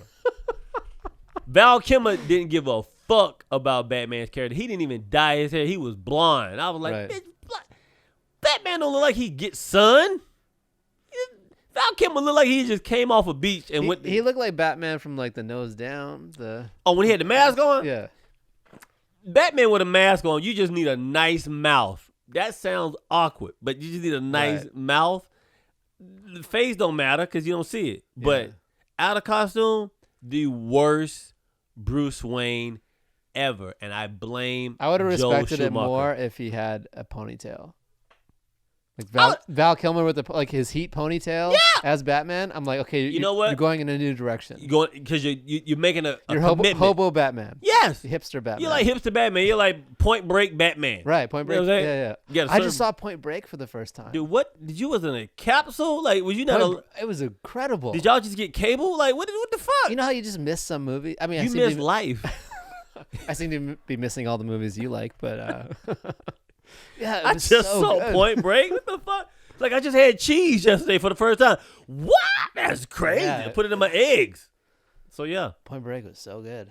So, that's my book. That's your book. The whole book. So what I've done is, and I'm surprised I'm You able could to just follow. edit this. This could be the audio version of your book, and I'll just be in it. That's not a bad idea. On Audible. That's not a bad idea. I would like to do an Audible session of like each chapter, Right. and have an interviewee. Yeah. Let's do it. I'm recording it, so it's contractually obligated, I believe, if it happens. The fans, all 3 of them, will hold you to it. We have more cameras than fans. Hilarious. I'm gonna download it so you get 4 fans now. So what I do now is, because I don't go off for audition because there's nothing I really want to do, and if I'm gonna do something, I'm gonna do what I really want to do. So basically, what I do is I find an article. I find a topic that I want to write about. Mm-hmm. Right? Relationships, dating, money, whatever I'm going through. Yeah. What's wrong? Your cameras? No, I was looking. Okay. Yeah. So I find a topic and I write, a piece about it that I want to submit as an article to like New York Times, Atlantic, whatever. Like I just write something, Huffington Post, throw it to them. If they like it, great. If they don't, it's still mine. Right. But then I do like a 5-minute video, a short, that leads up to why I decided to write the article. Right? So like I have an article coming out that we submitted to. How do you follow that as the person who's consuming the content? Well, here's the thing. I wrote an article called I created this agency called Heart Insurance, right? So like what I mean by that is your heart's not insured emotionally. Like if you're in a relationship, right, and you got broken up with, you're hurt. Nice. We're back to the business, heart insurance. Yes, I like it. It's a business, right? Yeah. So it's like, fuck, man, I'm hurting. When you go through a breakup, you don't eat, you don't want to work, your social skills, are affected. You know what I'm saying? You're not yourself. Yeah. If you had an insurance policy that protected you, so when you got hurt, as you're talking, you're getting more insurance-like. Is your speech is sounding more like an insurance? Oh, man. I practiced it. So like, imagine you get in a relationship. Get in a relationship, you get broken up with, you're not paying your bills. Like you have money set aside to help you get your life back together. Yeah, until you're healed. Huh. You know what I mean? That's real.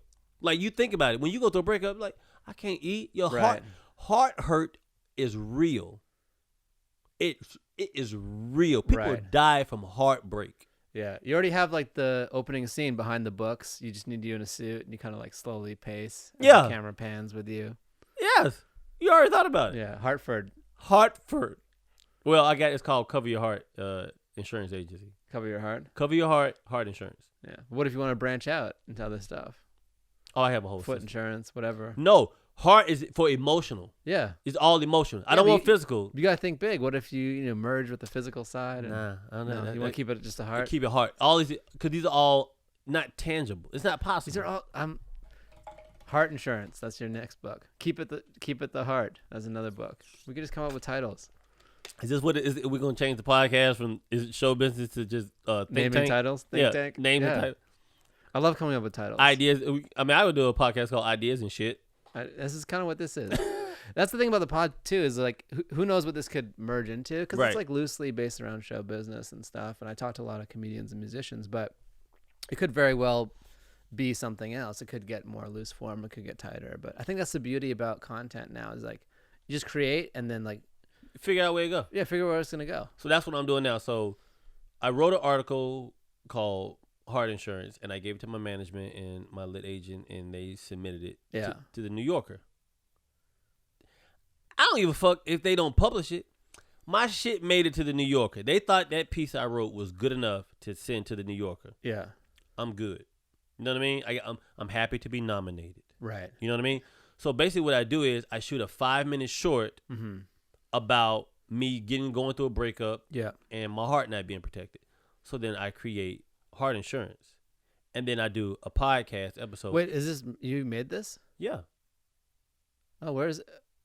I'm still in the process. I haven't released it yet because we're finding out what the New Yorker's going to do. Got it. If the New Yorker publishes it, yeah, then I'll wait till they publish it, and then I'll do the video, then do the article, and then I'm gonna do a podcast episode about what the theoretical possibility of having heart insurance. Right. I have a whole system. That's a 3-tier. I operate in 3, so it's a 3-tier process. How is this whole like? Because right now you're a comedian. Mm-hmm. Are you currently an actor? Yep. But you said you don't want to go out for stuff anymore. I wrote and directed and produced a pilot last year with Ron Artest.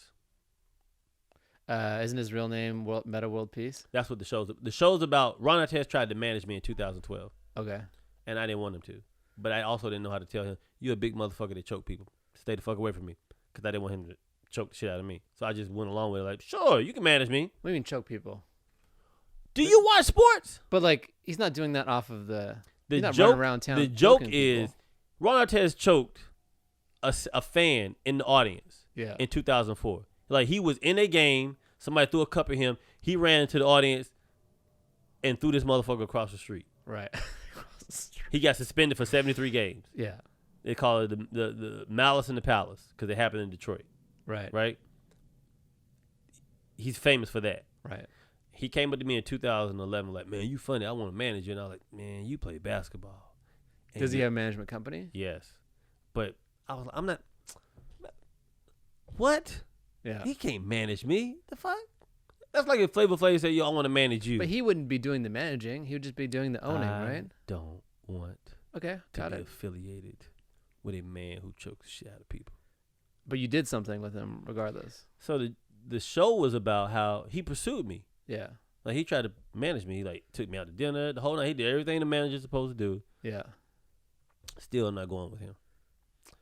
And then I wrote a show. I was writing on The Living Color reboot at the time. And I went and wrote a show. I said, man, I'm going to write a show about Ron Artest trying to manage me. And I don't know how to tell him no. But I make him think he's managing me. But I keep my real manager. And we just fucking have adventures. Yeah. Told my manager about it at the time. He was like, that's dumb. That's stupid. Get out of my office. Like, just like very like dismissive of it. Right. When I got off of Lopez, I did a sitcom called Lopez with George Lopez for 2 seasons on TV Land. And when the show was over, I went and dug up that idea again. And I took it to my new manager. I was like, yo, what do you think about this idea? This is good. And then me and my writing partner who created the show with me took the show out. And YouTube bought it. And we shot a pilot for it. We wrote it. It was a 15-minute. With Ron Artest. Yes. And he's in it. Yes. Okay. The show is called Meta World Peace is My Manager. Like, we were going to change the name of it, but that's basically the title, running title for it was Meta World Peace is My Manager. Yeah. I went to Ron. I said, look, man. I love that he was on board for this. Dude, when I told him what happened and how it was, he was like, oh, that's funny. I did that? He had forgotten. So I could have forgot that he was pursuing you? Yeah. He forgot all the shit he had done and everything. I could have told him anything. He's like, you sent a rabbit to my house? He's like, yeah, I sent a rabbit to y'all? Yeah. He wouldn't have fucking known, but I'm cool with him. Like, he's a friend. Like, I'm cool with Ron. So I went to him. I said, look, man, I wrote this show, sold it. Yeah. I want you to be in it. He was like, bet. And he did it. I wrote a 15-minute pilot presentation of what the show would be like if they picked it up. It was wonderful. YouTube passed on it because they don't do scripted anymore. Mm-hmm. But it happened. Right. So I know if I stick to my guns, I can do what the fuck I want to do. Right. Right? Whether I'm not going to take me 5 years to do it like it did before or 6 years, but I can do whatever the fuck I want to do. So comedian, you have things and ideas that potentially could turn into that whole thing right there. That right there is my Sex in the City. Write an article, you see the short, I do a podcast about it. Right. And your podcast, you're actively doing your podcast. And what's your podcast called? Killing Time. Killing Time with?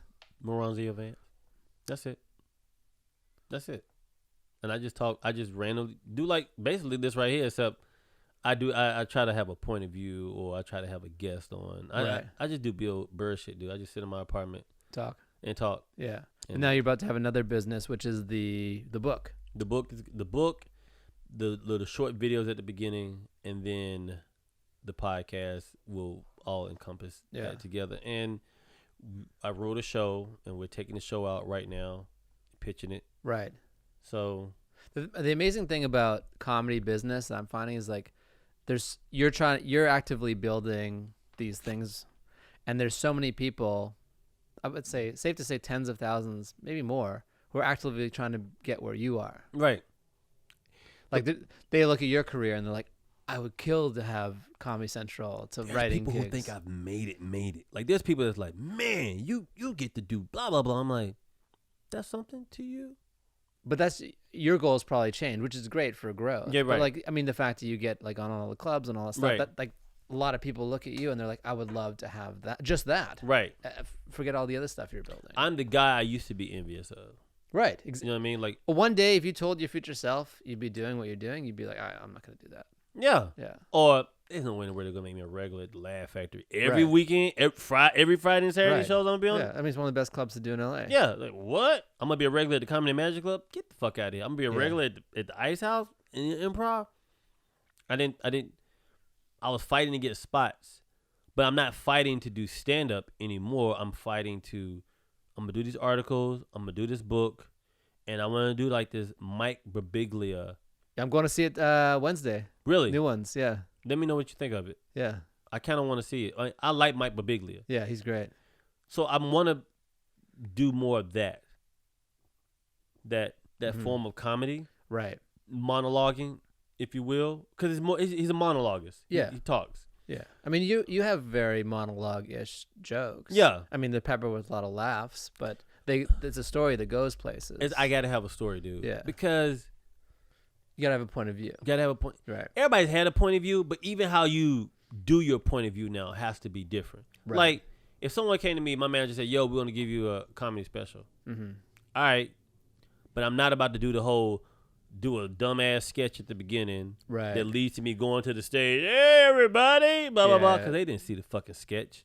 And then do my hour and then walk off. Thank you. That was great. Whatever.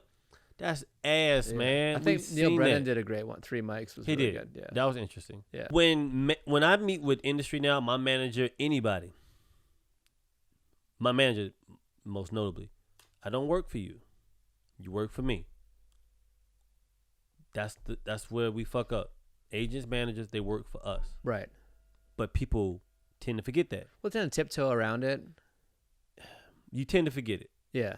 So now when I tell my managers I want to do this, well, that's never been done before, or that's not how it's normally done.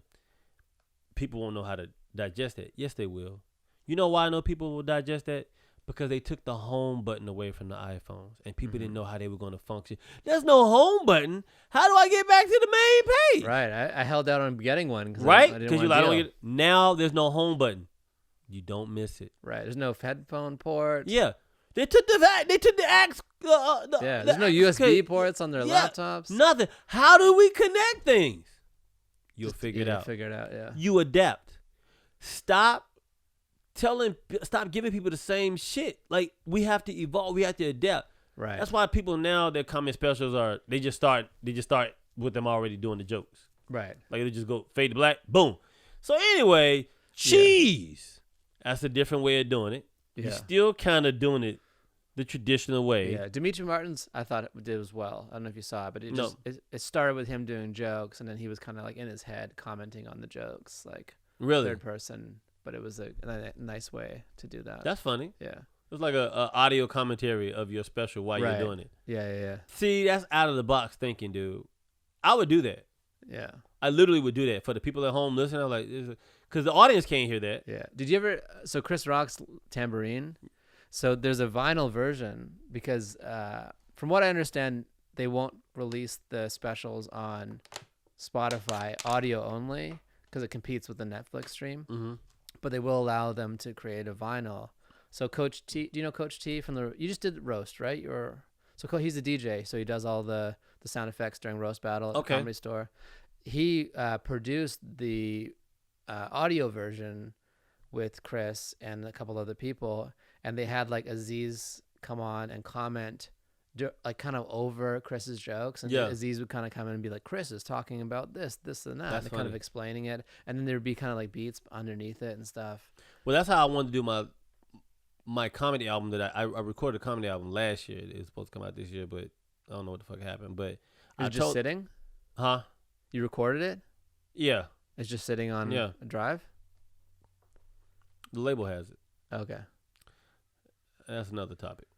So I told him, I said, look, man, I think I want to break up the jokes Yeah. and talk to different people about the joke that I'm about to do. Mm-hmm. Like discuss it. Like if I say, "Oh, I'm gonna do this. I'm gonna do a joke about blah blah blah," Right. and then I'll tell you, I'll run it by you. Like, let me run this by you. Yeah. Blah blah blah blah, and then you hear the actual joke. Right. You know what I mean? That's all. That's all I want to do. Right. So it's just different, just to break up the Absolutely. monotony. Yeah, yeah. For sure.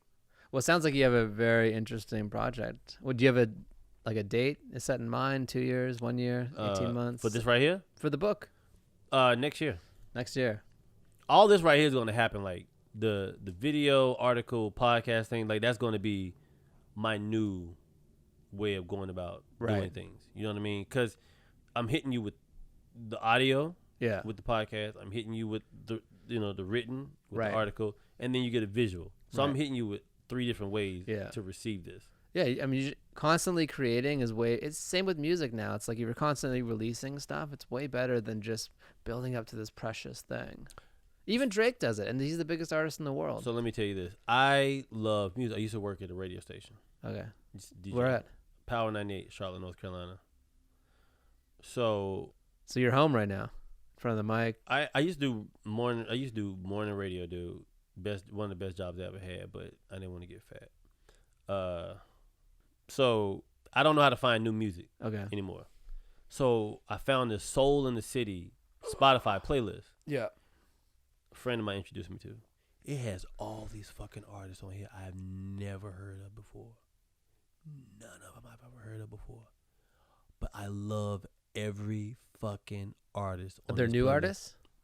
I don't know. I don't know who Alan Stone is. There's so much music coming out faster. It's hard to keep up. Dude named Alan Stone. Yeah. Some chick named Nicole Buss. But people know who she is. Mm-hmm. Dope as fuck. Benny Sings. Raphael Sadiq got a new album out called Jimmy Lee. Wow. Fucking amazing. He's always been amazing. Dude named Alan Clark. A group I just discovered, Dojo Cuts. Fucking amazing. They remind me of like an American version of like Hiatus Coyote or Little Dragon or something like that, who I fucking love. Dojo Cuts? Yes. They're called Dojo Cuts. And then the Teskey Brothers. Never heard of them before. They have 2 songs on this playlist. I fucking love these guys. Wow. They're all about to have 3 more fans after this. Got me. A chick named Noemi Sharon. Amazing. She got a song called Breeze. Fucking amazing, dude. A dude named Foy, Foy Vance. Hey, you gotta like that. Amazing. But it's like folk singing. Yeah. But modern day. Right. So if you have an open mind and you're not looking to like the, verse hook, exact, cookie cutter pop. Right. There's so much great music out there. It's just the discovery method is still kind of, new. It's hard. It's hard to get people. How would you pronounce this? Hein. Hein? Hein. Dude named Ruben Hein. Fucking, I discovered so much. I like music. Like I like to find out a new flavor. You should make a Maronzio Vance Spotify curation playlist. Well, that's what I was going to start doing. Every week I was going to put up on my Instagram stories, I like new music. Yeah. Let's create a weekly playlist together. Yeah. Like you give me a song. I'll take a song for this person, I give you a song. And at the end of the week, I'll throw it up on Spotify. Right. And then we have like the weekly playlist. Yeah. Fahim Anwar does that with his podcast because he does a lot of like these really cool dance cuts that are great. And then he compiles them and puts them on a playlist that you can follow on Spotify. That's dope. Yeah. I want to do that. I like music. Yeah. I mean, you kind of have like an A&R. I told Fahim, and I'm telling you too, like you guys both have that A&R kind of ear for music. I love music, dude. Like when I found out who Hiatus Coyote was, I lost my shit. Little Dragon, I have every Little Dragon album, play them religiously. I discovered who Anderson .Paak was 2016. I didn't know he had been out that long. Oh yeah, he's been, yeah. But I didn't discover him from his album that he has solo. Right. He did an album with this producer named Knowledge. Yeah. And the album was called No Worries. Man, this motherfucking album, I played it for a year. Yeah, Anderson .Paak is really good. A whole year. Yeah. And then I went and got Malibu, Venice, Yeah. then Oxnard came out, and then Ventura came out. I have a whole Anderson .Paak Right. playlist at home. Right. And that all it took was that one introduction, And yes, and that's the great. So when this is kind of like a microcosm of today's virality. Like the music finds Maronzio, and now you're like, who is this guy? And then all of a sudden, back catalog of all this stuff, and now who are you? It's like You're a fan. yes, it's like The And Wire maybe for you would me. even go see him live. I don't know if you're into live music at all. I am, but it's like The Wire for you. right. Like when I find a new artist, I'm like, what? What else have they done? Yeah, 'Cause but it didn't. The Wire's done. So Right. the artists, you go back and have all the catalog, and you have them forward. they new shit. Yeah, So I discovered I discovered Little Dragon through De La Soul. yeah. When De La Soul put their last album out, they had Little Dragon on one of the songs, and I was like, okay. who is this group? And then I went and looked up Little Dragon. I'm like, what the fuck? I got all Little Dragon albums. Yeah. This white rapper out of Connecticut named Apathy. Mm. Never heard of him before. And then I heard some mixtape, and he had a song with him on it. I'm like, who the fuck is this guy? This white guy named Apathy out of Connecticut. Yo, this motherfucker might be better than Eminem. Like, he is that, but don't nobody know him. Like, he's not like, He doesn't have the Dre. he doesn't have the Dre. He's not like a Yellow Wolf Right. or anything. He doesn't have like that following. Yeah. But anytime DJ Premier does a song with somebody, Oh, he did Premiere. Dude, I would buy a whole album for one Premiere production. did you get the new Gangstar album? No, I didn't even know there was one out. Gangstar has a new fucking album out. New album, I thought unreleased Guru's shit. whole thing when he died was that Premiere can't do anything. Well- Blah, blah, blah. He made like a public statement that was pretty bad. Premier got it. Premier, listen to me. That shit I'll amazing. check it out. I think when people ask me my favorite MCs of all time, I put Guru in my top 5. Really? Yeah. Because of the voice. The voice and what he was talking about. He had a point of view. I'm gonna be honest with you. In all my years of discussing hip hop, I've never met anybody who put Guru in their top 5. I'm your first. This is a first for me, and I'm a hip hop head. I mean, it changes, but I would say Nas. Yeah, I put Biggie, Jay-Z, Nas. Right. Who would be the other one? Guru. I don't know. That fifth slot always changes. You know who's in my top 5? Let's see. Black Thought. Yeah. Put a microphone in front of Black Thought. See what happens. Yeah. That's why they're so good as the band and Tonight Show, too. Put a microphone in front of Black Thought's face and see what happens. I might put Prodigy. It was a very specific point of view, but if you listen to his rhymes, they're some of the best. Most Def. Most Def, yeah. It's hard. You really have to have a top 30, I would say top 15. top 15. Do top 15. Because then after a while, it's like, Yeah, it starts to fade off, yeah. because like, as much as I love Redman, and I want to put him in my top 5, top Yeah. 15, he got 2 stinkers of albums out there. He got 2 albums. I'm like, Yeah. ugh. That's you? That's you, Redman? Method Man is the best rapper who never made a good album. Tikal, no? Tikal was good just because we were waiting for it. we didn't give a fuck what. Meth could have shit on the CD and put it out. We'd be like, this motherfucker shit on the CD. No one's ever shit on the CD before. We'll buy it because it was just Meth. Yeah. But Meth is the best rapper who's never done a complete album. Right. Tikal is not a. I listen to Meth vs. Chef, Bring the Pain, All I Need, Biscuits. You gotta listen to Tikal because at the beginning, what's Yeah. that shit like? But after that, Yeah, it trails off. I mean, the best Wu-Tang album is Raekwon's. yes, Yeah. Only Built for Cuban Links, Yeah. Hands down. followed by, and I'm torn. First of all, Ghostface is the best rapper out of Wu. Yeah. Sometimes I put Ghost in my top 5.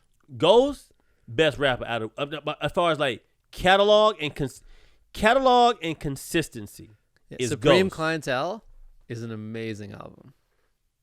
Fish Scales is an amazing album. Fish Scales was so fucking good. Track 9, produced by Pete Rock, Be Easy. This motherfucking beat is so.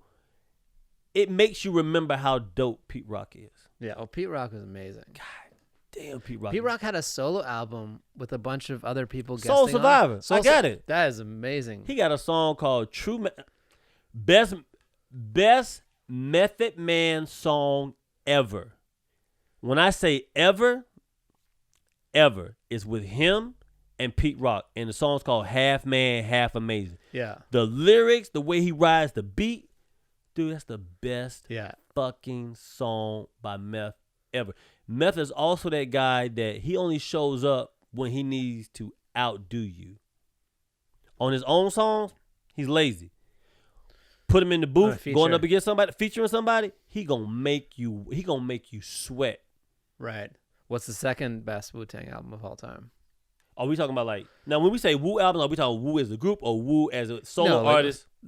You could say that it's 36 Chambers is the next best Wu-Tang album, but we're also including all the solos. I mean, you got to put Cuban Links first.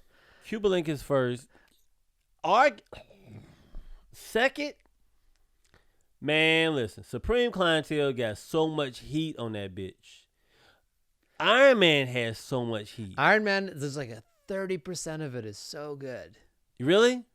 Yeah. Like a third of Iron Man gets sloppy after Motherless Child. Yeah, absolutely. The first 13 songs, Winter Wars, fucking Kame, fucking Daytona 500, 5,000, all 500, whatever. Yeah. Amazing. Then after Motherless Child, it kind of got what you believe in, heaven. Like, stop out. Dismiss me with that bullshit. Like, Raekwon album, the whole album is getting played. Yeah. Supreme Clientele, the whole album is getting played. Yeah. Fish Scales, the whole album is getting played.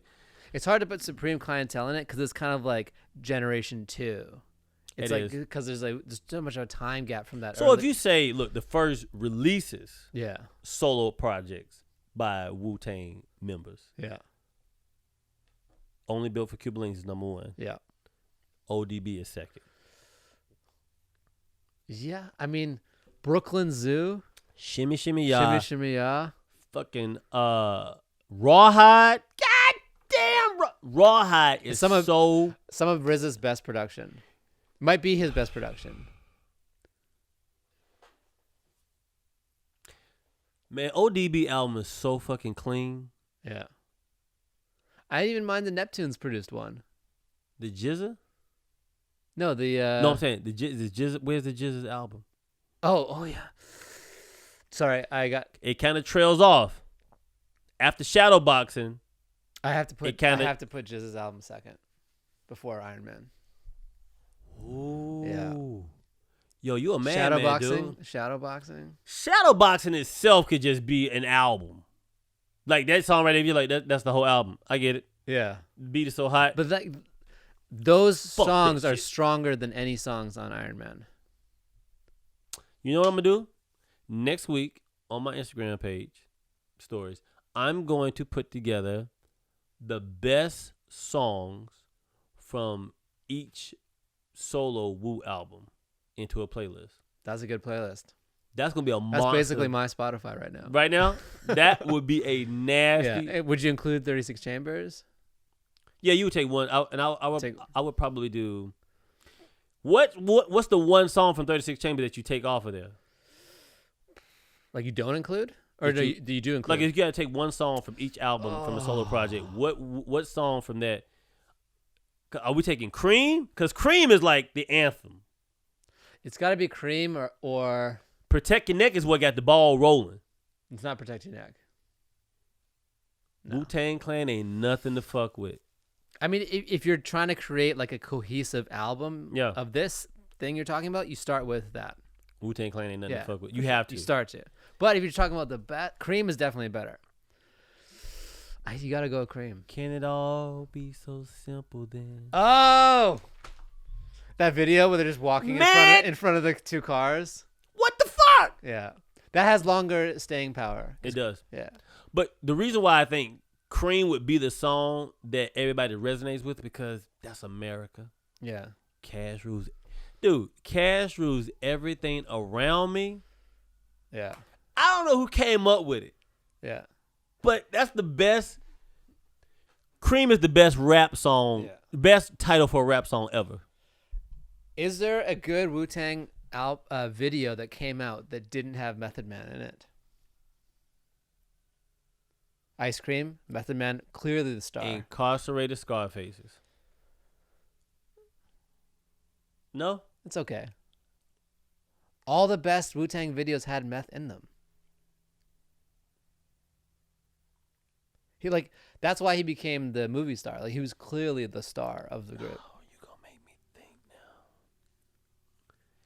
Criminology had a video. It did, yeah. That was a good video. It was kind of like a blurry mess. It was. Because they didn't know what the fuck to do with that song. Yeah. It was just a hot beat, but there's no way you could do a song about. They just didn't have the budget to do the shit they wanted Who to do. even let these guys make albums? When I was young, I was like, man, they're so smart. And now you listen to it and you're like, they didn't talk about anything. Nothing. They're just rhyming different things with Wallaby. You know who the best album, but you don't know what the fuck he talking about? Only Built for Cuban Links is good because the guest stars on the album, because don't nobody know what the fuck Raekwon talking about. No, but Nas on Verbal Intercourse? Verbal Intercourse, that might be his best verse ever.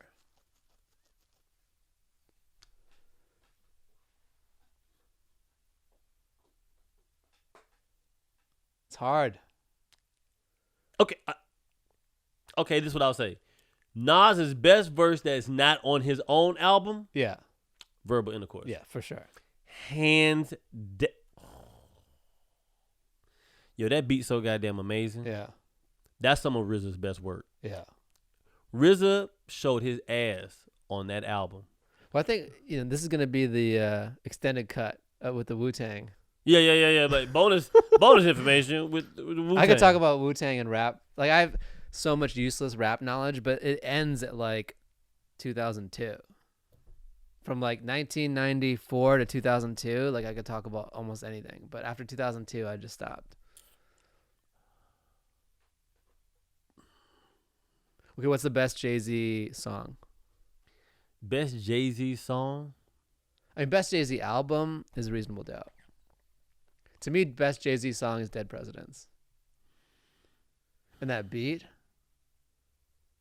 oh. So Ghetto, Volume 3. Oh, that's Dum, dum, dum.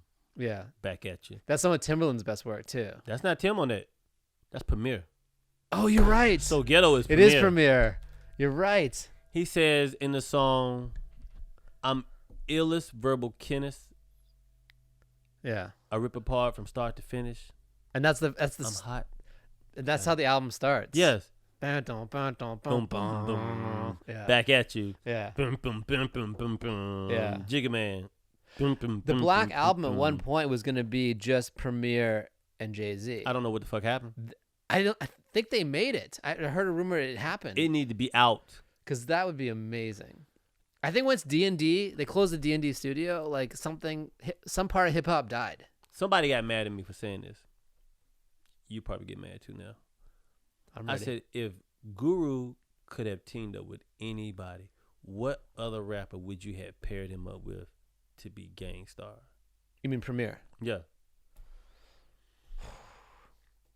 Like to be a great group? Because it would be something. It wouldn't be Gangstar. It wouldn't be Gangstar, but if it'd be a duo. If he had to be a duo with somebody else. And like just turn out consistent, hot shit. It would Jay-Z.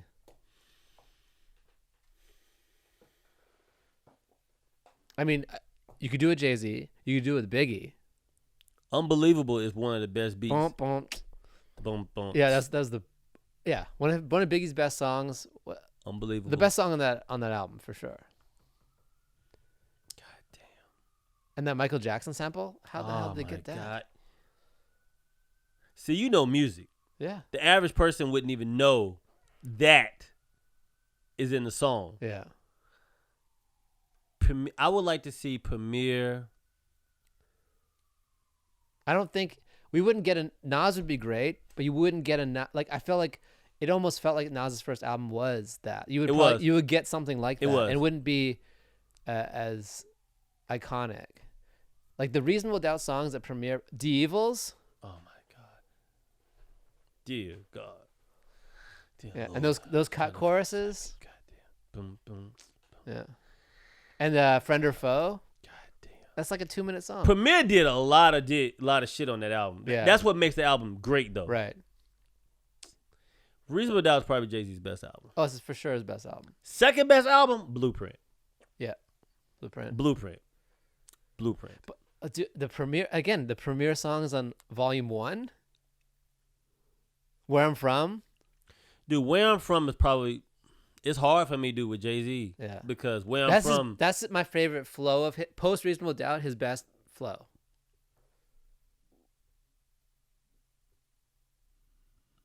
Yeah. Where I'm From, man. Where I'm From is a nasty song, dude. Yeah. I'm from where they cross over and clap boards, replace Hova for Rap Lords. God damn.